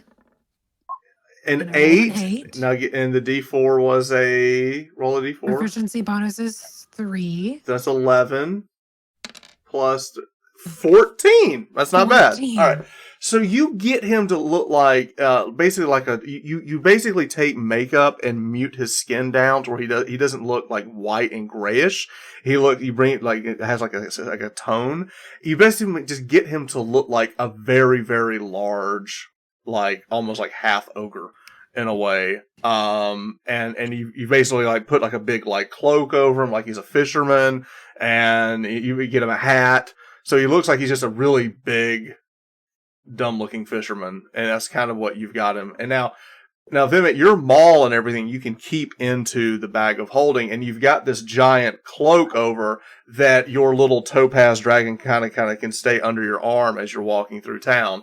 So you put the disguise on Vimak. Lorex and Cordan, you disguise yourself as best you can as well. And I'll borrow the armor of one of the storm pikes, and I can dismiss my sword into its whatever realm or okay, all right, yeah. So make it disappear. You disappear your sword. You borrow some of the storm pike armor, so you look like one of them. And then, and you are actually Charlotte Davenport, the mage student. I would assume we were doing a long rest to wait till evening. Well, it's just 8 hours, so you could have done 8 hours during the day. So you, like I said, long rest, 8 hours. You have all your spells, all of your abilities back. You've rested up, and now you're heading in. So now all of you, Mari also kind of disguises herself a little bit, as well as Thornton. You're basically changing clothes, just trying to not. They don't know if people know what they look like or not.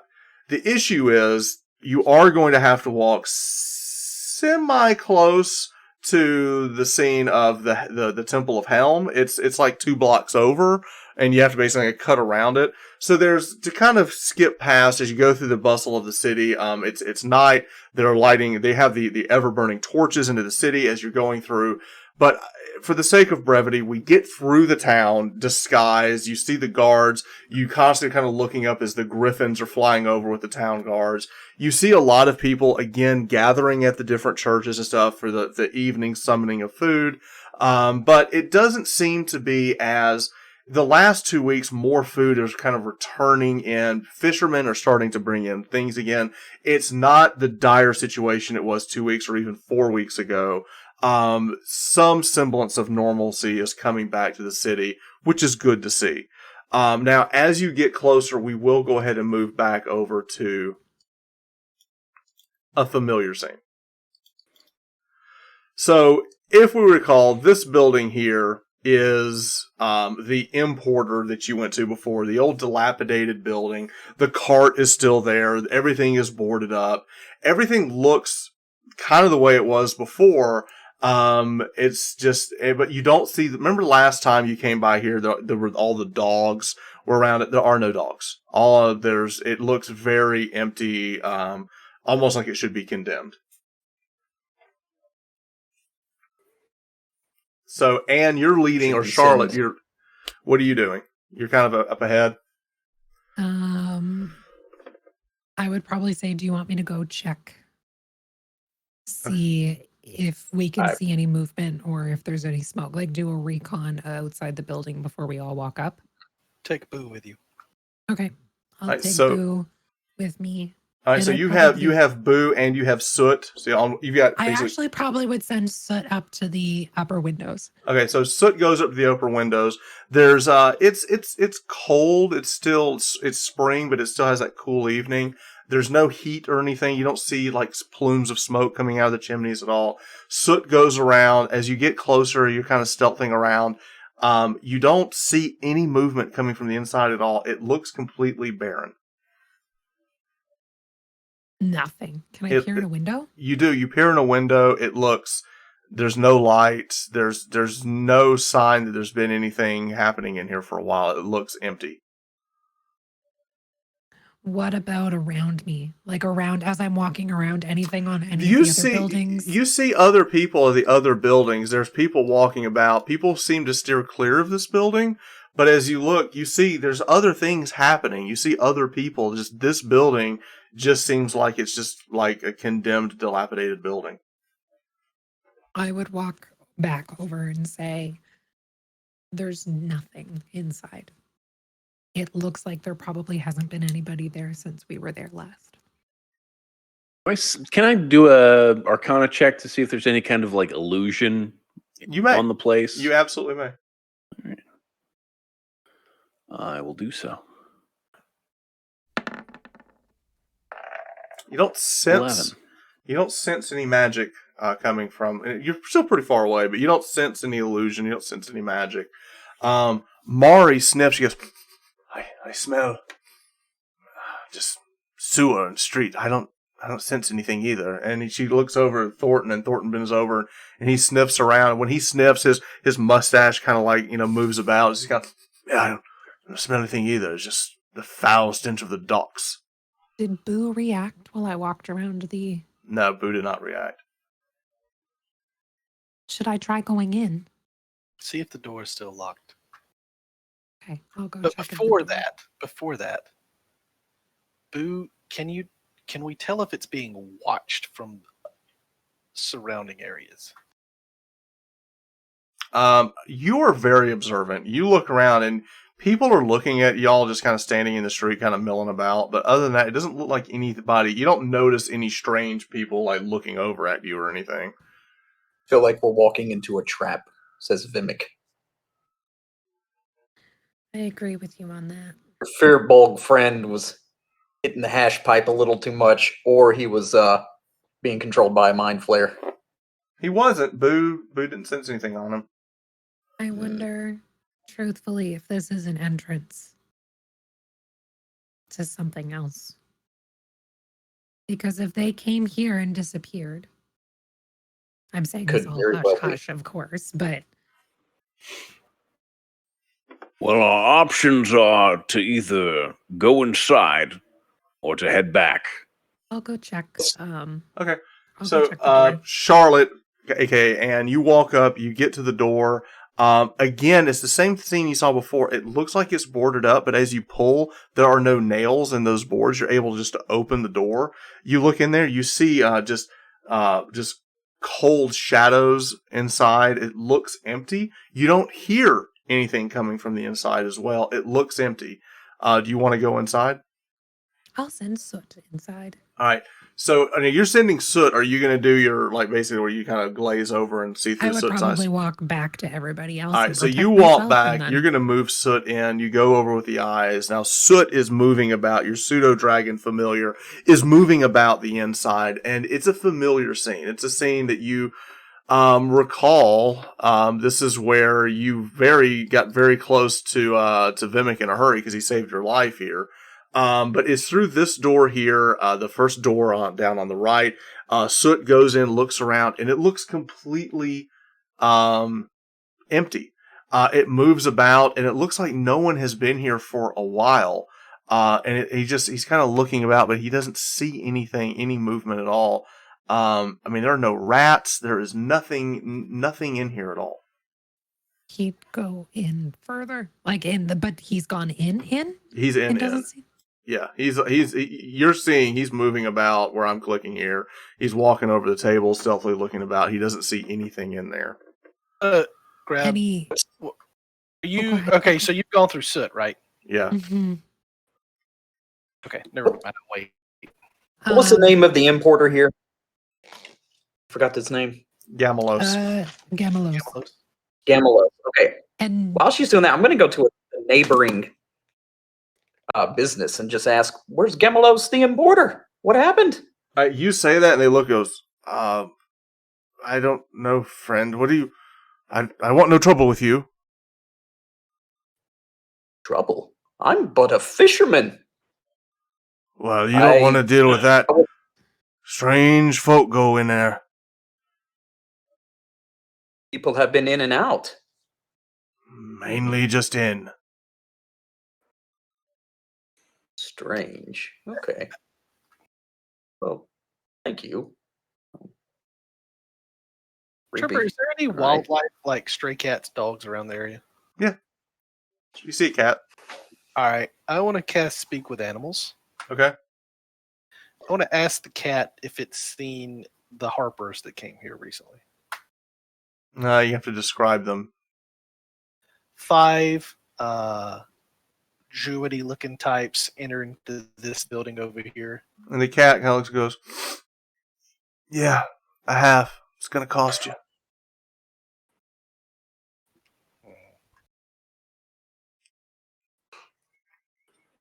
I'm gonna give it some spare fish that we have that Danny had for the dragon. All right, you give him a fish, and he goes, "Yeah." He's kind of pawing at the fish, eating the fish. He goes, "Yeah, I saw him. I saw him go in there." How long ago? He licks his paw, kind of brushes his eyebrow, and goes, "About a week or so. Nobody ever came out. No one comes out of there." Even the rats avoid that area. I wouldn't go in there either. Never see anything come out. Ah, All right, stay safe, man. thanks for the fish. Extorted by a stray cat. Hey, it's a quick Hit a new low. quo, man. does Soot see any disturbances in the dust? Like on the floor, anything like that? All right, so you can see through its eyes, correct? Yeah. Give me an investigation roll. Investigation?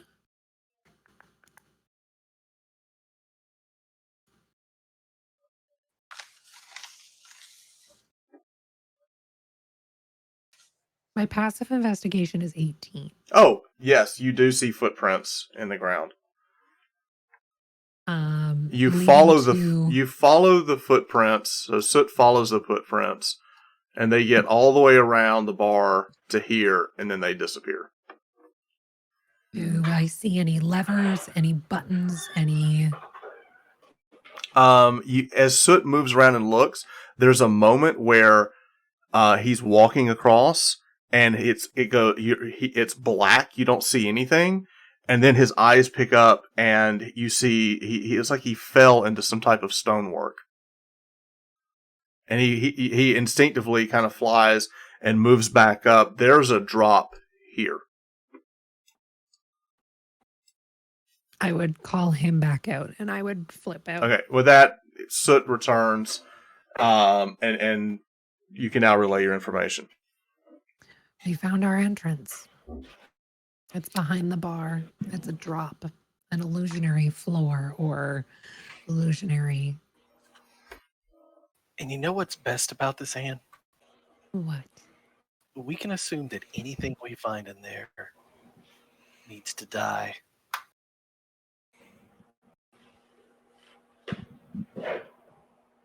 Are we ready to go in? I think so. Mari, are you ready for some shoes? You turn around and look, and she's already halfway to the door. Darn it, Mari! And I'm chasing after, I'm making sure because it was... Everybody's doing the thing where they're looking around as they're running fast and here we go. In we go. Okay. Watch for rewards. I'm going to turn around Yeah. and look at the stray cat I'm and like, finger guns. The cat sees you walk, and he picks up the rest of the fish, and he just kind of scampers back into the darkness.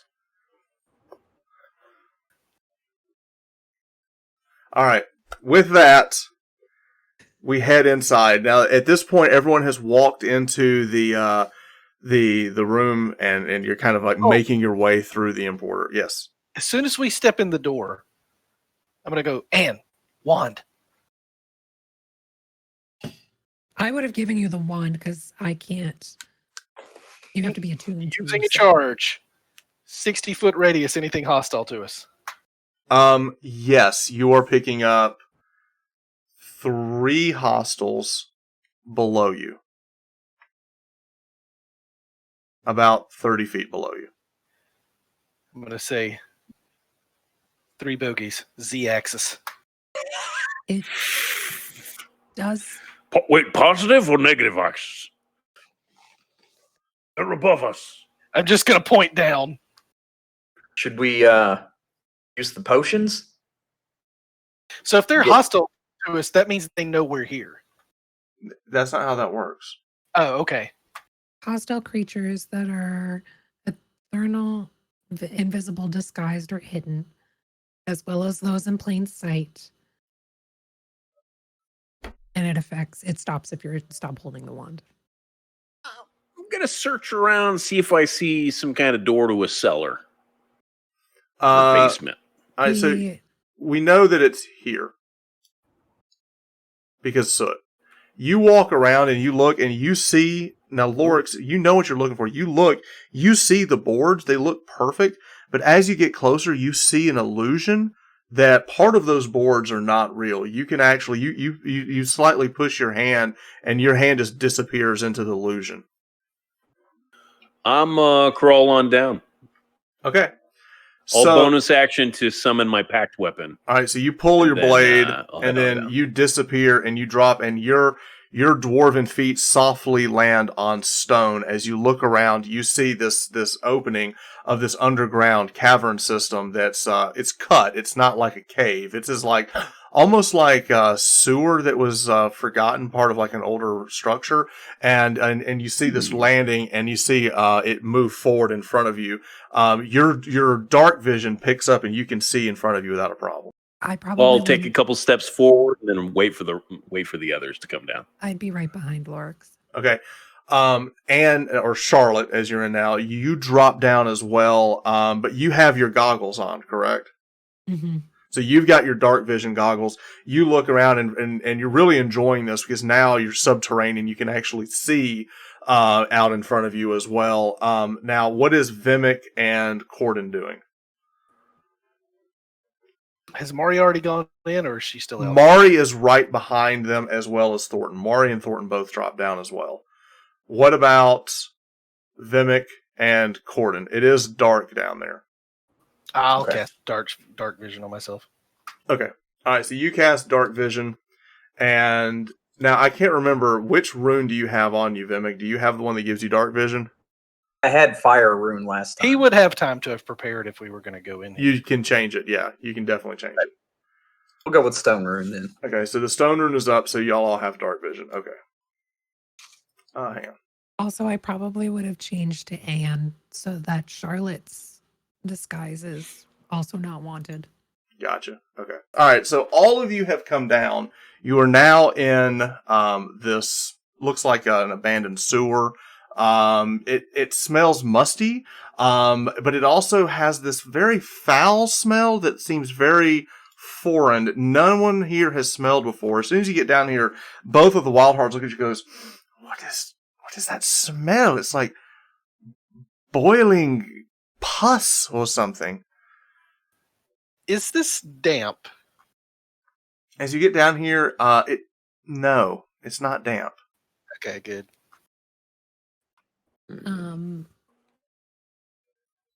So we can go right or we can go left. Should we hit the invis? I can do a little bit of scouting forward first before. Oh, wait, Cordan, your wonderful wand. And he really wants to drink those potions. And I'm like 8 feet tall. I'm going to give us away as soon as. Well, we know they're in this general area, so I don't know if we want to. I mean, they're got to be fairly close to here because we detected them from above. We can use another charge if we want to. Well, I don't know. Does it just stay active? Mm-hmm. Oh, that is a question. Look up. So you I've have a wand of enemy detection, right? That we purchased. You spent 4,000 gold for this thing. You used a charge to find out if there's something here. You picked up 3 from where you were. You've now moved further in, and because you hit that at the door, so now you've moved further in. Now, how does this work? The For the effect next minute. ends if you for the next minute if you stop holding the wand. Okay, so at this point you get in there, you pick up several other, probably 12 or so hostiles. Okay. And they all seem to be coming from this direction, both to the right and to the left up here. Sure. Anything that'll give us an advantage. What you got? I can lay something out on the ground that anything moving through them will take quite a bit of damage. I like it. I like All right. it. Then we got to draw them towards us. If we only I had can- someone who could fly to go in there as bait and then come back, what do you think? Easy enough. I'll genie mode. My legs turn into a fine mist of water. All right, so our dwarven genie warlock uses one of his abilities to begin to fly. Correct. Correct.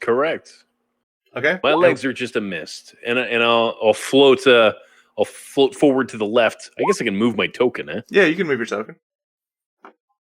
3, 4, 5, 6. I'm gonna wait for the signal from Cordan. Just All right, keep looking back over and keep edging closer. I'm going to cast spike growth in a 20-foot radius in that hallway. What that does is the ground on a 20-foot radius centered on a point within range twists and sprouts hard spikes and thorns. The area becomes difficult terrain. When a creature moves into or within the area, it takes 2d4 piercing damage for every 5 feet it travels. The transformation on the ground is camouflaged to look natural. Any creature that can't see the area at the time the spell is cast must make a wisdom perception check against your spell save DC to even recognize that it's hazardous terrain. All right, so how far out is this going? It can go up to 150 feet. All right, so where are you going to cast this? Basically up underneath where he's at right now. Okay. All right, so you're basically laying like you're just casting this out there. Okay. I'm putting down the spike strip for the cars to come this way. All right, so you put down the spike strips. As you do that, these things pop up, and on the ground, Lorex, you look down, you hear all this popping happening down the ground as these spikes pick up, and you look down and you see this green blood just explode, and you see psh, psh, psh, psh, all over the ground. As you look down, and there was some type of larva or leeches on the ground, and as the spikes go through, they all just explode. Probably, it's hard to tell. A couple dozen of them just explode all over the ground. They were like these purple things laying, like squeezing around the ground, and the spikes just annihilated all of them. I'll pass along that information. There was some kind of trap here already. Some kind of bugs or leeches or something. Oh, so now we know how to identify them. I'm going to go inspect one to see if I know what it is. They're pixie pods. Ah. Does it smell any worse or better with those pods bursting? I got my own batch brewing back at the house. That's right. All right. So Right. for the sake of time, so you've moved forward, you've cast that, you've lit up all of these little larvae just pop up everywhere. Now what do you want to do? I want to inspect. I'm going to use. Oh, go ahead. Go ahead, Wes. Yeah, do I know what it is? Is it like Arcana check or something? You can take an Arcana check. Okay.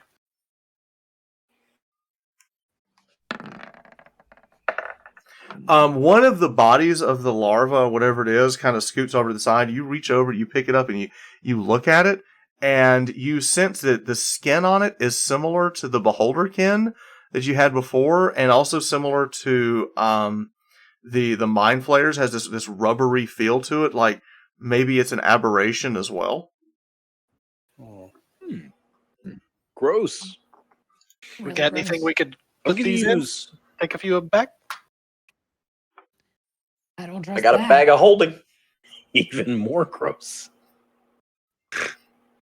I'm going to cast Prestidigitation down the hallway and like start playing music to try and draw some attention. All right, so you play some music. Lorex,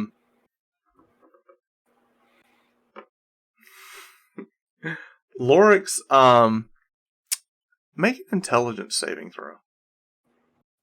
Ooh. My least favorite thing ever. 13. You hear this voice echoing into your mind, it almost to the point of pain, and you hear this dark, growling voice. Why are you in my domain?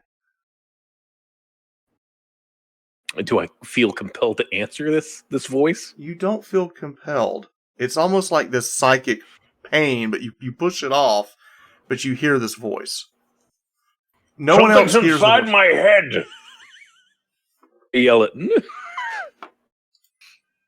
Also, from where you are, you hear shuffling feet coming down the hallway. All right, I will cast Spirit Shroud. Back it up. Ooh. Okay.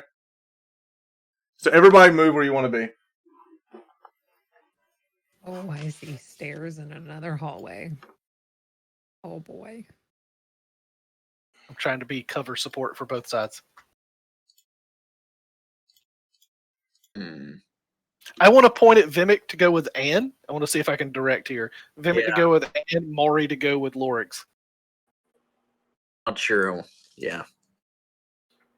We've got Mustache Man too, right? Yeah, you can have Mustache Man too. Mustache Man. He doesn't have any other name now other than Mustache Man. We could call him MM. MM. Eminem? MM. All right. I'll take Maury and Marshall Mathers. I see people down this hallway. They look This cute. is not good. Okay, so and Vimak, you run up. You see two Looks like the paladins. You see the crest of helm on them as they're brandishing these long swords. They come running at you. Behind them, you see a mind flayer with his giant tentacles laying out behind him as well. So you have these two knights. You see this mind flayer. Lorex off to the side. You also see a mind flayer turn and look as his long tentacles are snarling in the ground and looking about. So these are the four that you see right now. The mind flayers, their feet are not touching the ground. Crap. And with that, we will roll the initiative. So first, let me add some turns, and we are going to get this party started. A nope. Ooh, Cordan. I shall be going first. Don't go wasting those. All right. Let's see. For the sake of time, we're going to blow through this really quick. Everybody, tell me what you rolled. Cordan, what do you got? 22 for Cordan. Ann, what do you got? 12. 12. Vimik's got an 18. Actually, we're going to put the Wild Hearts together. And the Wild Hearts are going to go on a mighty 18. We're going to put them at a 17 just for tiebreakers. And then the Mind Flayers will be going at a 15. And the Knights will be going on a mighty 5. Okay. Lorex is going on a 12, but he doesn't have a token in the tracker. Oh. There you are. I thought I forgot somebody.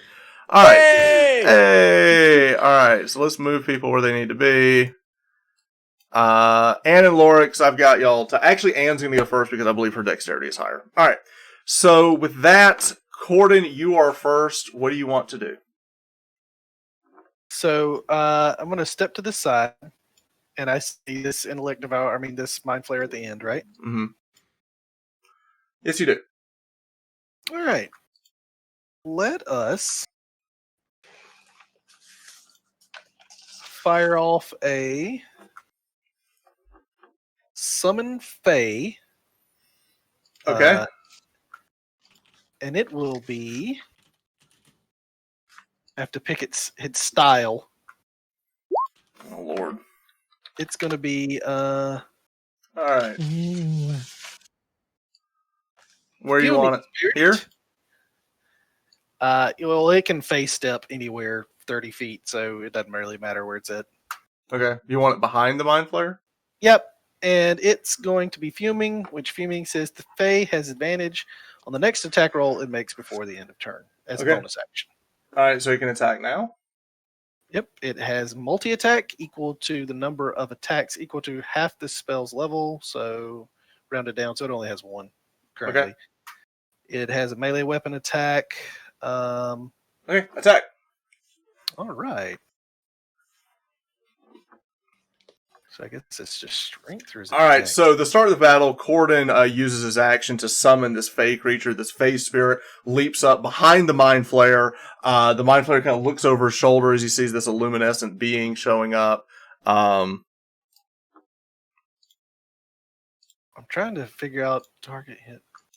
All right, so I guess it's just a regular D. It has strength of 13 and dex of 16, so I'm assuming it uses the dex. Yep. It has advantage, so... A 19 is going to hit, but roll to see if you get the crit. Okay. That's a hit. All right, so the Fey Spirit comes out. It lands the attack, and what does it deal as damage?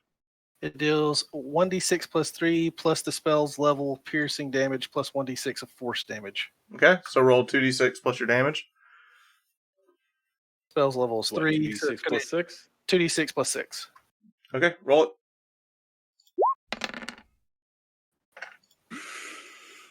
Take 17. That's pretty good. Do you want to do anything else with your bonus action? I will... I'll hold it for now. Okay. All right, after that, Vimak, it is your turn. All right. Can I withhold my action until they get to me since they're running? You can hold your action, yes. Yeah, that's what I meant. I'm an idiot. Yeah, we'll do that. All right. Mari is going to run past you. And she's going to turn into a giant bear. Or a little bear. And she's a medium bear. A albino bear. So basically, Vimak, you're pulling up your maul, you're ready, and then she just runs past you, shreds, this halfling turns into this frenzied white albino werebear, and just runs up and starts mauling at this thing. And, we're gonna do a little something, we're gonna cost average some things here. Down. Okay. So, first attack's gonna miss, the second attack will miss. All right, so she just goes up and just starts swinging and wailing. Next, after that, we go to this one who runs up and sees what you were trying to do. He again, Thornton turns into a bear himself, and he kind of holds back. But basically, he spends his turn holding the line. He understands what Vimak's trying to do. Mari doesn't care. With that, it is the Mind Flayer's turn. Now, the Mind Flayer up front here is going to look over and see Lorex flying there. And he is going to look into Lorex and reach out with its mind and emit psychic energy in a 60-foot cone, which will hit Cordan as well. So both of you need to make a DC 15 intelligence saving throw or take a whole lot of damage. Lorex fails. I will opt for the whole lot of damage. Cordan, you pass. Okay. I'll take the damage. You'll take 18 points of psychic damage, and you are stunned for a minute. Oh boy. Gonna deal my turn. All right. The other Mind Flayer is going to run up, and he's basically going to get to here, and he's going to do his little 60-foot deal too, and that will be Mari, Vimak, and Thornton all make intelligence saving throws versus Mind Blast, a DC 15 intelligence saving throw. I don't like that. I don't as well. Ellie passes. I got a pass. Vimak does not. Ellie pass. Sorry, Mari fails, and Thornton in the back. Come on, mustache man. Yeah! He passes. Yeah. All right. So for the people who failed, so this will be Mari and Vimak, you will take 28 points of psychic damage. Will they, Danny? Will they? Not Vimak. Vimak is going to just shrug that off and watch one of the paladins get smacked in the face with it instead. That's what he's going to do. Right, so you're going to invoke... So Vimak evokes the Cloud Rune to hit one of the paladins in front. So instead of it hitting you, it hits him for 28 points of damage. And he is stunned for a minute. Mari has taken the full damage, and she is stunned for a minute, and she has taken 28 points of damage. And with that... it is Anne's turn. Anne, did you passed? I passed. You passed. So I see this hacker right here, right? Right. That heckin' boy. That hacking Mind Flayer. Right. I would like to cast Tasha's Hideous Laughter, please. Oh, I have a question. We didn't do this because we have a Circle of Stars Druid. Are you wheeling or woeing? Let's see.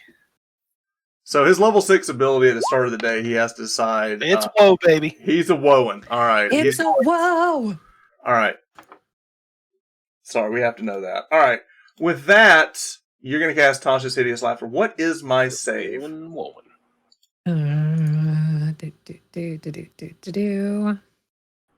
Wisdom 13. 13. So he makes it. I made it. I wanted to tell my joke. All right. right. You attempt to cast Tasha's Hideous Laughter on the Mind Flayer. The Mind Flayer shakes it off. Do you want to do anything with your bonus action or your move? You can still tell you can still tell the joke. It just doesn't laugh. No, I'm saving it. Yeah.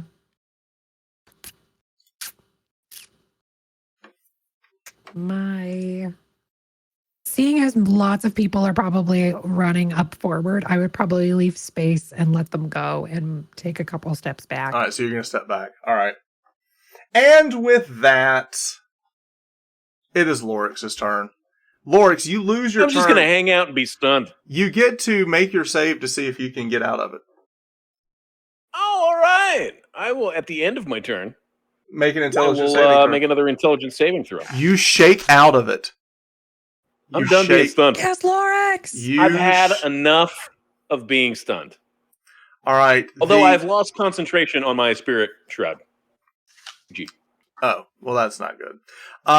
Mari, on the other hand, is about to get mauled by paladins. Good luck, Liddy. That's going to be a hit.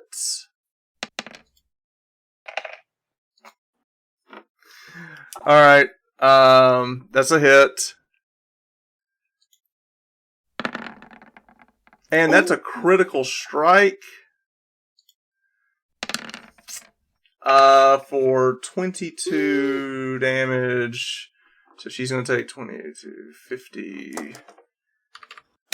She's taking 55 damage. This paladin's going to go up and do the same. Every step you He's take. going to miss the first attack. Every move Good. you And the make. second, he will miss!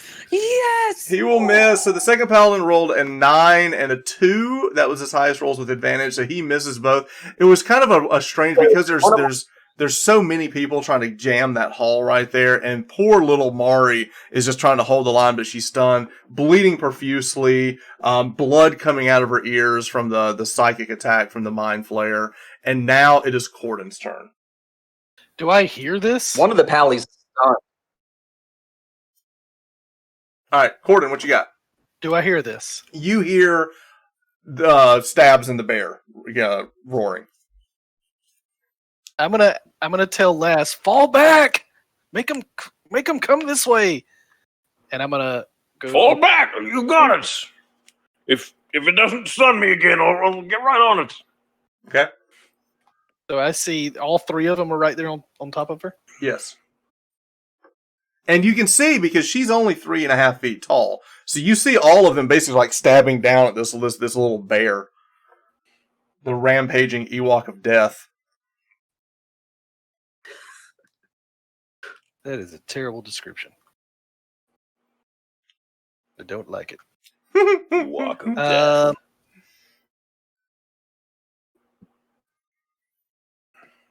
So what I want to do is I want to cast Conjure Animals. All right, now that's a concentration spell, right? Because you've already got one up with the Fae. Oh, true. Guess we'll have to leave that going. I'm going to get about right here. Okay. And I'm going to try to Thorn Whip Mari and pull her back to me. Okay, you absolutely can do that. And it will not provoke an attack of opportunity because it's not her moving. You are moving her. So I will allow that. So you basically use your Thorn Whip. You're going to use your turn to grab Mari, pull her back. She's And not bonus happy action. about it. Bonus action. Okay. Third level healing word. Ooh, give me 3d4. Got bad news. Spike growth is also concentration. Spike growth is down. Yep. Make your attack with the Face Spirit. Okay.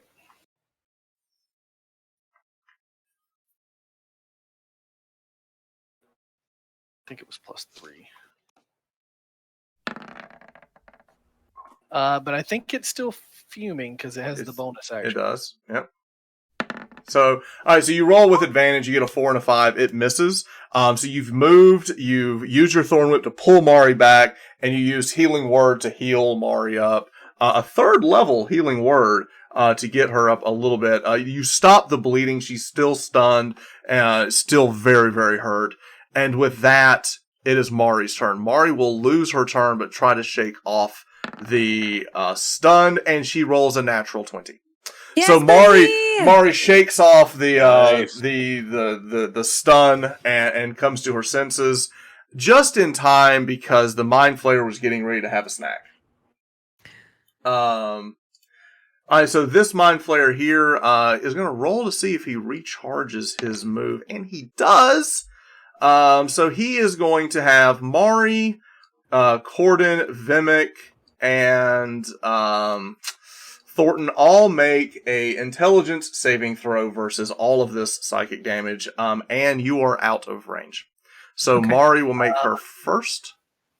Is this a thing that can be woed? No, you would wheel this to help you. This is your saving throw, unless you want to make sure one of your friends misses the saving throw. All right. That's So really- Mari passed. Mari passed. Yay! Thornton Nice. failed. No. All right. Cordan rolls a 13 and fails. And Vimak, Who's going now? the Mind Flayer is mind blasting you again. I think I got skipped or something. I don't. Oh, you know what? You did. Because Mari ran in front of you and lost your action because they didn't move forward. Like, your trigger didn't happen. I apologize. Right. Okay. So, what should I do now? Just whatever I was going to do. Keep Well, it from casting it. You need to make a save. Okay. All right, here's this. Go ahead and move. Okay, we skipped them. Now, see, the problem is you lost your trigger. You were holding your action, waiting for them to come down the hall, and she ran up We're and on a blocked you. A Yeah, new round, right? yeah, we're on a new This round. is the beginning of a new round. He wouldn't have been Mhm. skipped. That was You're the right. last round. You're right. All right, so let's back it up and let's let you go first. So before we do that, he will recharge his ability, but before we roll for the Mind Blast, we'll give Vimak the chance to get up there. So I skipped All right, Vimak. These paladins and stunned too. I think it's the middle. This one is I can't stunned. really. This one is stunned. All right. 5, 10, 15, 20. All right, I'm going to bonus action Giant's Might, Okay. and we're going to get Cattywampus Okay. with the mind. Catty Wampus. Hit the Mind Flayer. I'm going to try. All right, so you grow even bigger, barely fitting in the walls of this. You run down with your giant maul, and you're going to go and swing at the Mind Flayer itself. Roll your attack. All right.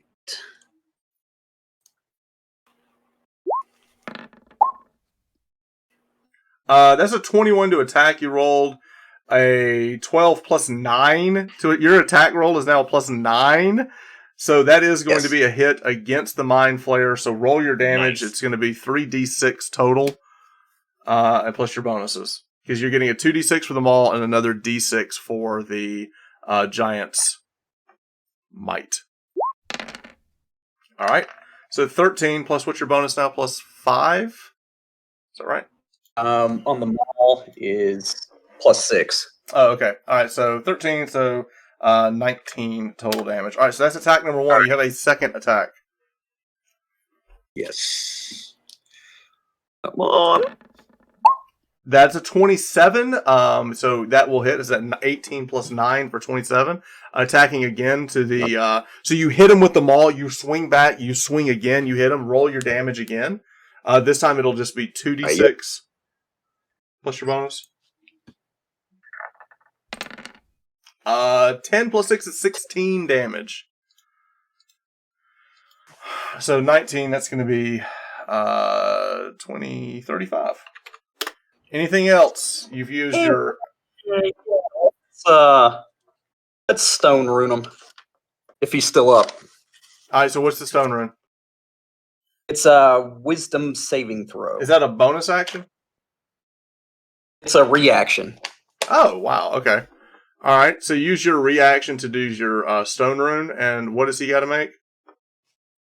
Yeah, let me see. My proficiency here is a Yeah, I think so. I think it's 13. What's the save? Oh, DC 14.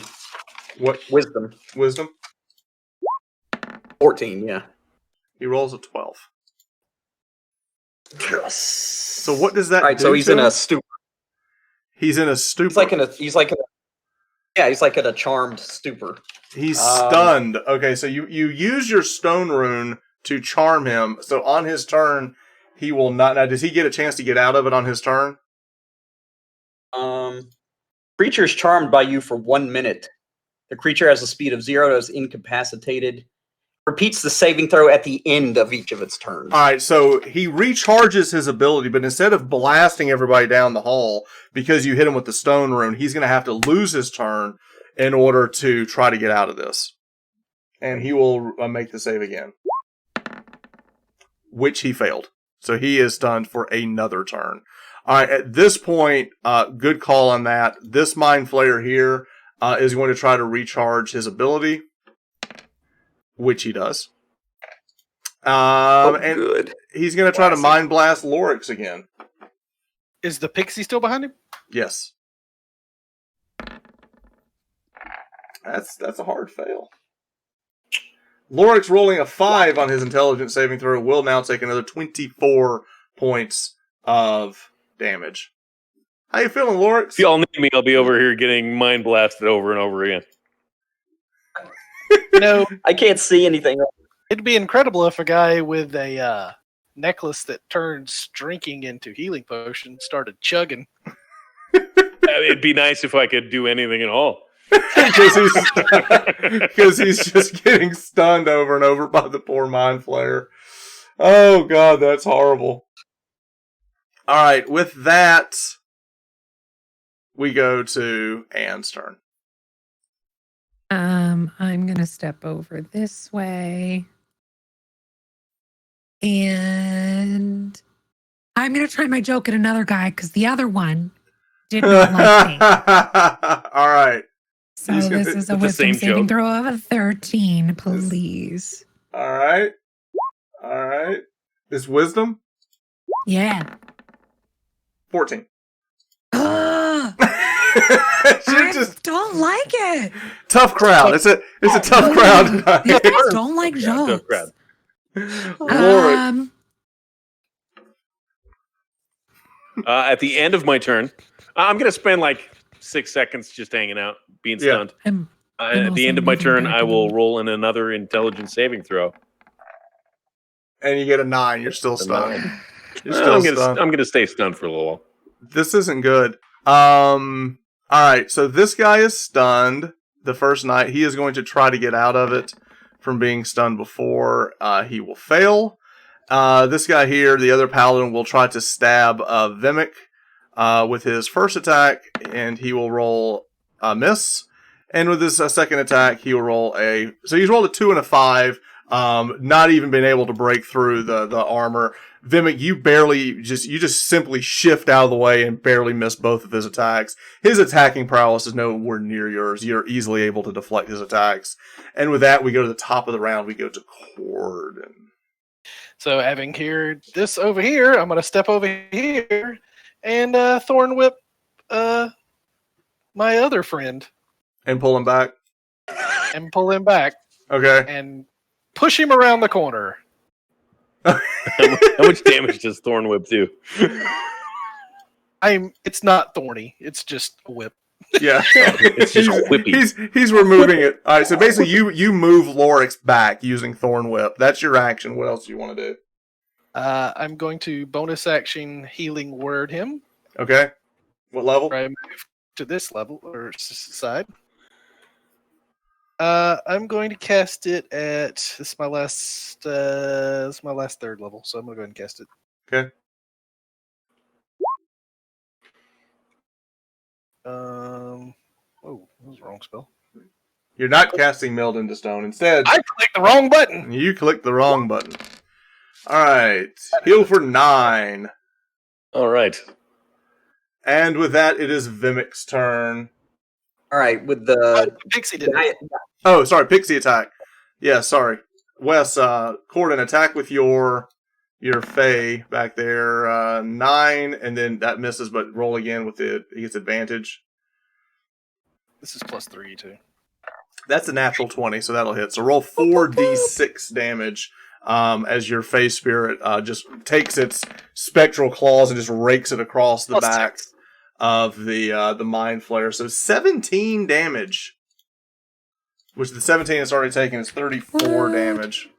34 of solid pixie action. That's it. Vimak, it is now your turn. All right.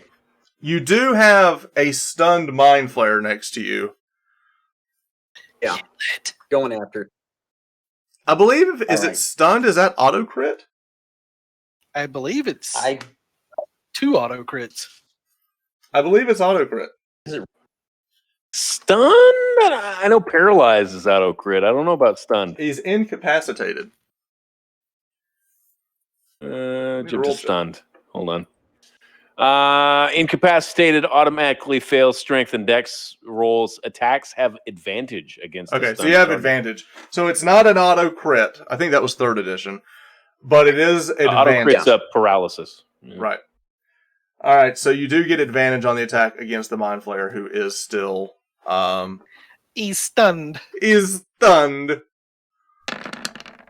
And what do you roll? Hey, look, there's a crit. He rolled a There's a natural crit. 20, so that is going to be a Get him. crit. All right, so let's take a look at this damage Right. here. It's 15. Way more satisfying when you earn it. Yeah. I might re-roll those 2s and 1s because they were a lot. Yeah, Do so give me another 3d6. I have to do the math here. It looks like you got 12 plus another 9. It's going to be 21 plus your 6 damage, 27 damage. The Giant's Might. We did that one, right? Yeah, so 27 total damage. So it's taken 62 at this point. You've got another attack coming. All right. That was doubled? Yeah, I got you. Gotcha. Now roll this with advantage. That's gonna hit, and it's gonna do 15 points of damage. What does this look like? Yes. Ooh. I'm going to, with my... Let me make sure here. No, I'm not going to do that. Okay.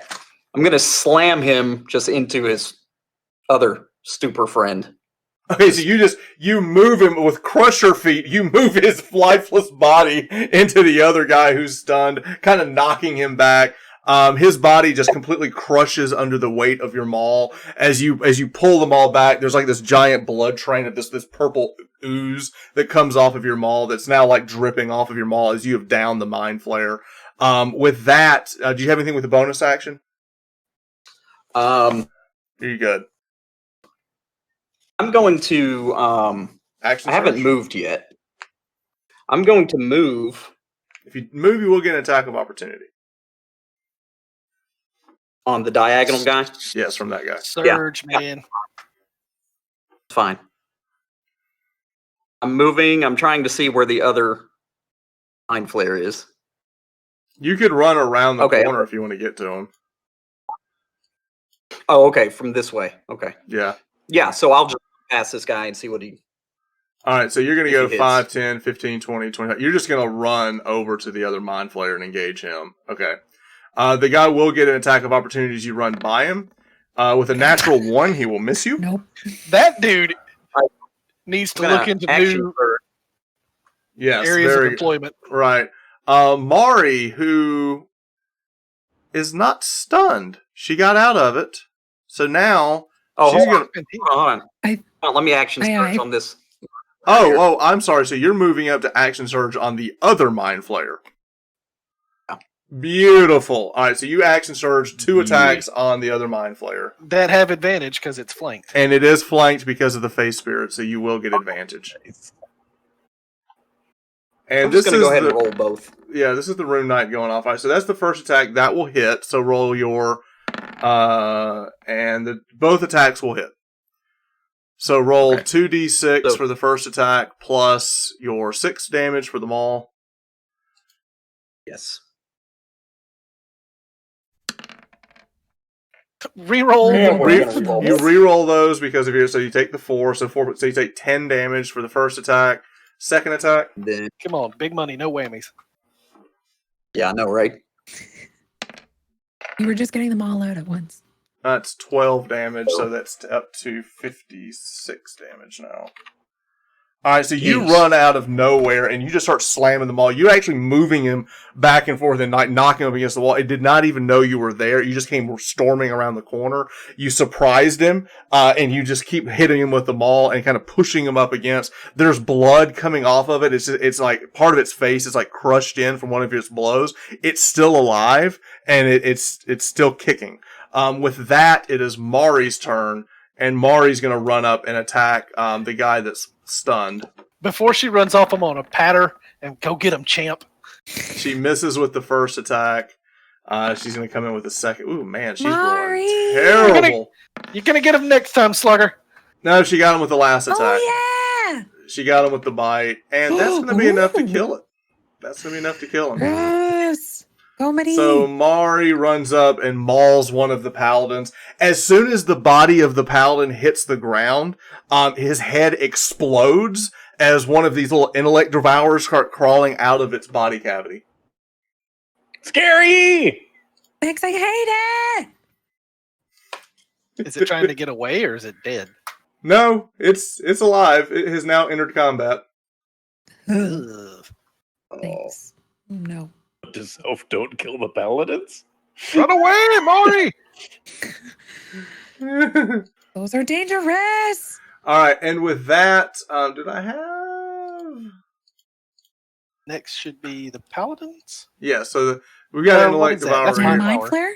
Mind Flayer next. Intellect Hour? Mind Flayer. Intellect. Yes, Mind Flayer. All right, Mind Flayer is going to roll to see if he gets his charge back.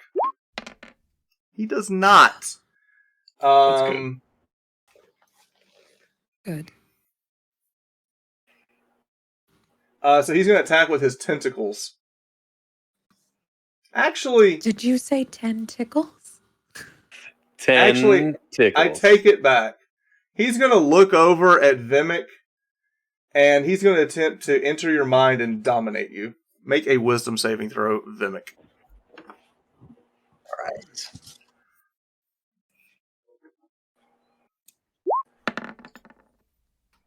Vimak rolls a natural 20! Vimak rolled Nice. it! He dominates Dominate him this. back. So he looks in his mind, his one good eye pulsating. The Volanavi blood in you begins to boil as you realize it's trying to break into your mind, and you say, "Not today." And with that, he's done. We go to Anne. I'm tired of people not wanting to hear my jokes.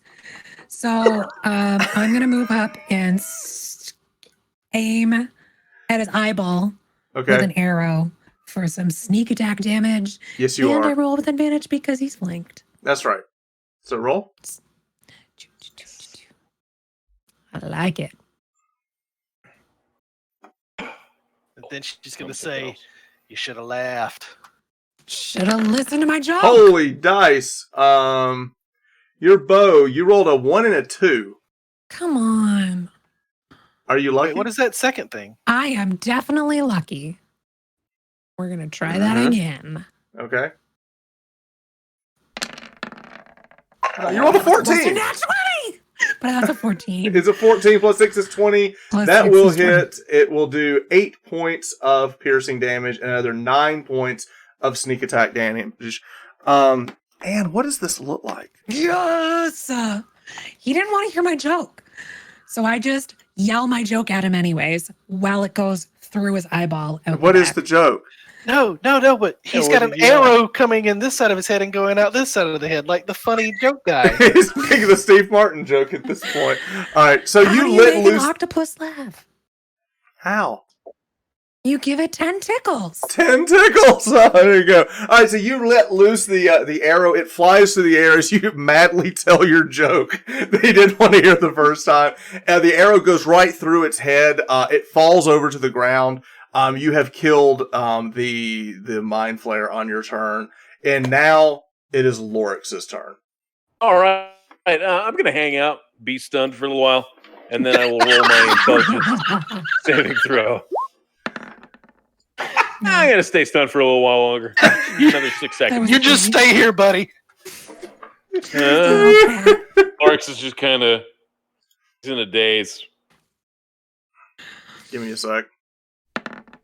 Whoa. Did you have something of what Cordan's friend had earlier? I know Kung Fu. All right, with that, the Intellect Devourer is going to run around the corner and attack Vimak. Vimak, make an intelligence saving throw. Do none of these things make attack rolls? They all just auto? You make a save. All right, let's see. What was it? I'm sorry, intelligence? Make an intelligence saving throw. Gotcha. Oh, that's a fail. All right, so you're going to take 2d10 psychic damage. So you take 13. Okay.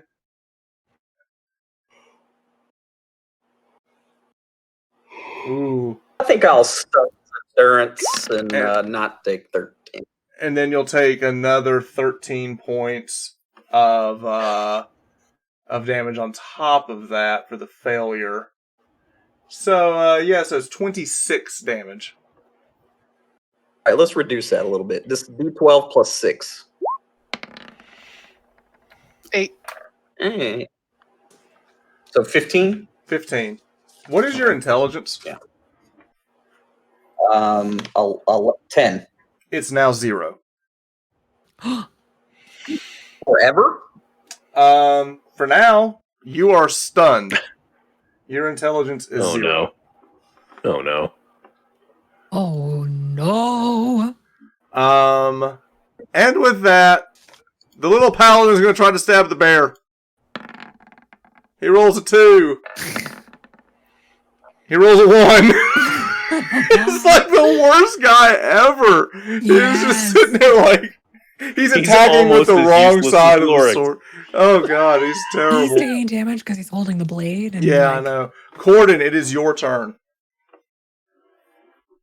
Okay. I am going to... Well, first off, the pixie is going to attack the brain. Okay. They're pixie and the brain. The pixie.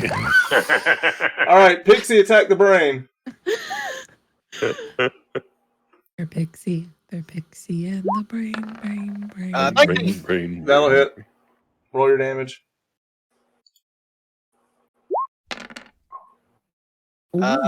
14. Wow, that's a lot of damage on that thing. Okay. It's taking 14 damage. Okay, now I'm going to Guiding Bolt.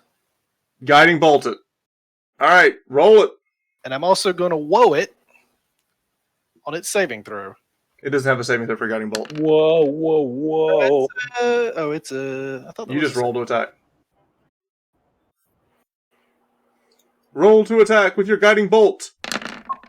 All the damage. 21. You cast it as a 2nd level spell. And that's going to do 15 damage. It explodes on impact as the light hits the Intellect Devourer. It had stunned Vimak. It was lurching back, getting ready to leap into Vimak when it exploded. All right, I'm going to run up and get him. Okay. We're the F out of here. All right, so you run up to grab Vimak, and Vimak's just standing there, like maul dropped to the ground in like this blank stare. With that, we go up to Vimak. It is your turn. You are stunned. There is no save. It is Mari's turn. She will attack the paladin back. She misses on the first attack, hits with the second attack, and deals some damage to him. She bites into him. All right, and with that, we go to Thornton's been back here, like holding the dragon back this whole time because the dragon has been trying to tear into it, and he's like wrestling this thing to the ground. It's been trying to run. That's why we haven't seen Thornton do anything. He's been wrestling the little dragon down, who's trying to get through, and just basically holding him down. And with that, the Mind Flayer's turn is gone. It is Anne's turn. So what do we have left on the field? This one paladin that's attacking Mari. Okay. Then I'm going to move over here. Wiggle my way through all these people. You could use cunning action dash and get up there. I can. Mm-hmm. I can also just arrow from... Actually, you could arrow if you wanted to, because Mari's only 3 feet tall. Yeah. So that's what we're going to do. Okay, shoot it. And she's flanked, and it's flanked. Yep, so roll with advantage. So here we go. That should be all the dice. 18 will hit. So it's 4 points of damage and 15 points of sneak attack. Yes. It kills him as he falls to the ground. His head cracks like a watermelon up against the ground, and the top of his head blows out as another one of these intellect devourers comes crawling out of his head. Great. Lovely. Cool. I don't think I can do anything else to make that situation any better as a bonus action. So, sounds great. I'm going to step back a little bit. Okay. All right, Cordan, it's your turn. Wait, it was just Anne's turn, right? Yeah, I'm sorry, Lorex, your turn. Make your save. A point of order. Now that the mind flayers are dead, am I still stunned? Yes. I'll be stunned for the rest of my turn, and then I'm going to roll my intelligence saving throw. Yep. He rolls a 1. He's still stunned. Yes. Be stunned for a little longer, I guess. Cordan, it is now your turn. All right. So I'm gonna like push Vimak to like head back down the hallway, and I'm gonna step around here. Okay. And first of all, the pixie's gonna fly up or face step over onto the brain. Okay. Got it. Or move, whichever's easier. Move, so it still has a bonus action. Still be fuming and do the attack. Okay. So yeah, Hit. that's a hit. Roll. Take 15. Wow. 15 damage. Yes. Okay. The face spirit gets behind it, takes its spectral claws, and just rakes it across the back. This gray, side of the brain just kind of chucks off of it as part of its this yellow ooze starts coming out the side of it. It's still alive. What do you want to do? I am going to I only have first level guiding bolts left, but that's what I'm going to do. Okay, first level guiding bolt, go. First, I will bonus. Well, no, let's leave that alone. Okay. Here we go. 16 will hit, 13 damage. Again, you guiding bolt, it hits the center of the intellect devour. It explodes as this brain mass just kind of goes all over the walls. You have defeated the encounter at this point, so the intellect devour is dead. So here's where we stand. Vimak, his intelligence is 0. He's standing stunned. Lorex, in a few moments passes, Lorex comes to. He's no longer stunned. The little dragon finally breaks free of Thornton and runs over and tries to find out what's wrong with Vimak. And you look behind you, and you see that the illusion is gone. As you go back and look, and you put your hand up on the stone where y'all came down, it is solid stone. Excuse me? The exit is closed. We cannot leave. No. And we'll pick up next week for episode 14 as our group is now trapped in this dungeon. Good. So, Kat, thank you so much for watching and enjoying tonight. A couple of technical hiccups. We got through it. We'll pick up next week. We'll have it all straightened out. And until next week, keep rolling with advantage. Thanks, everybody.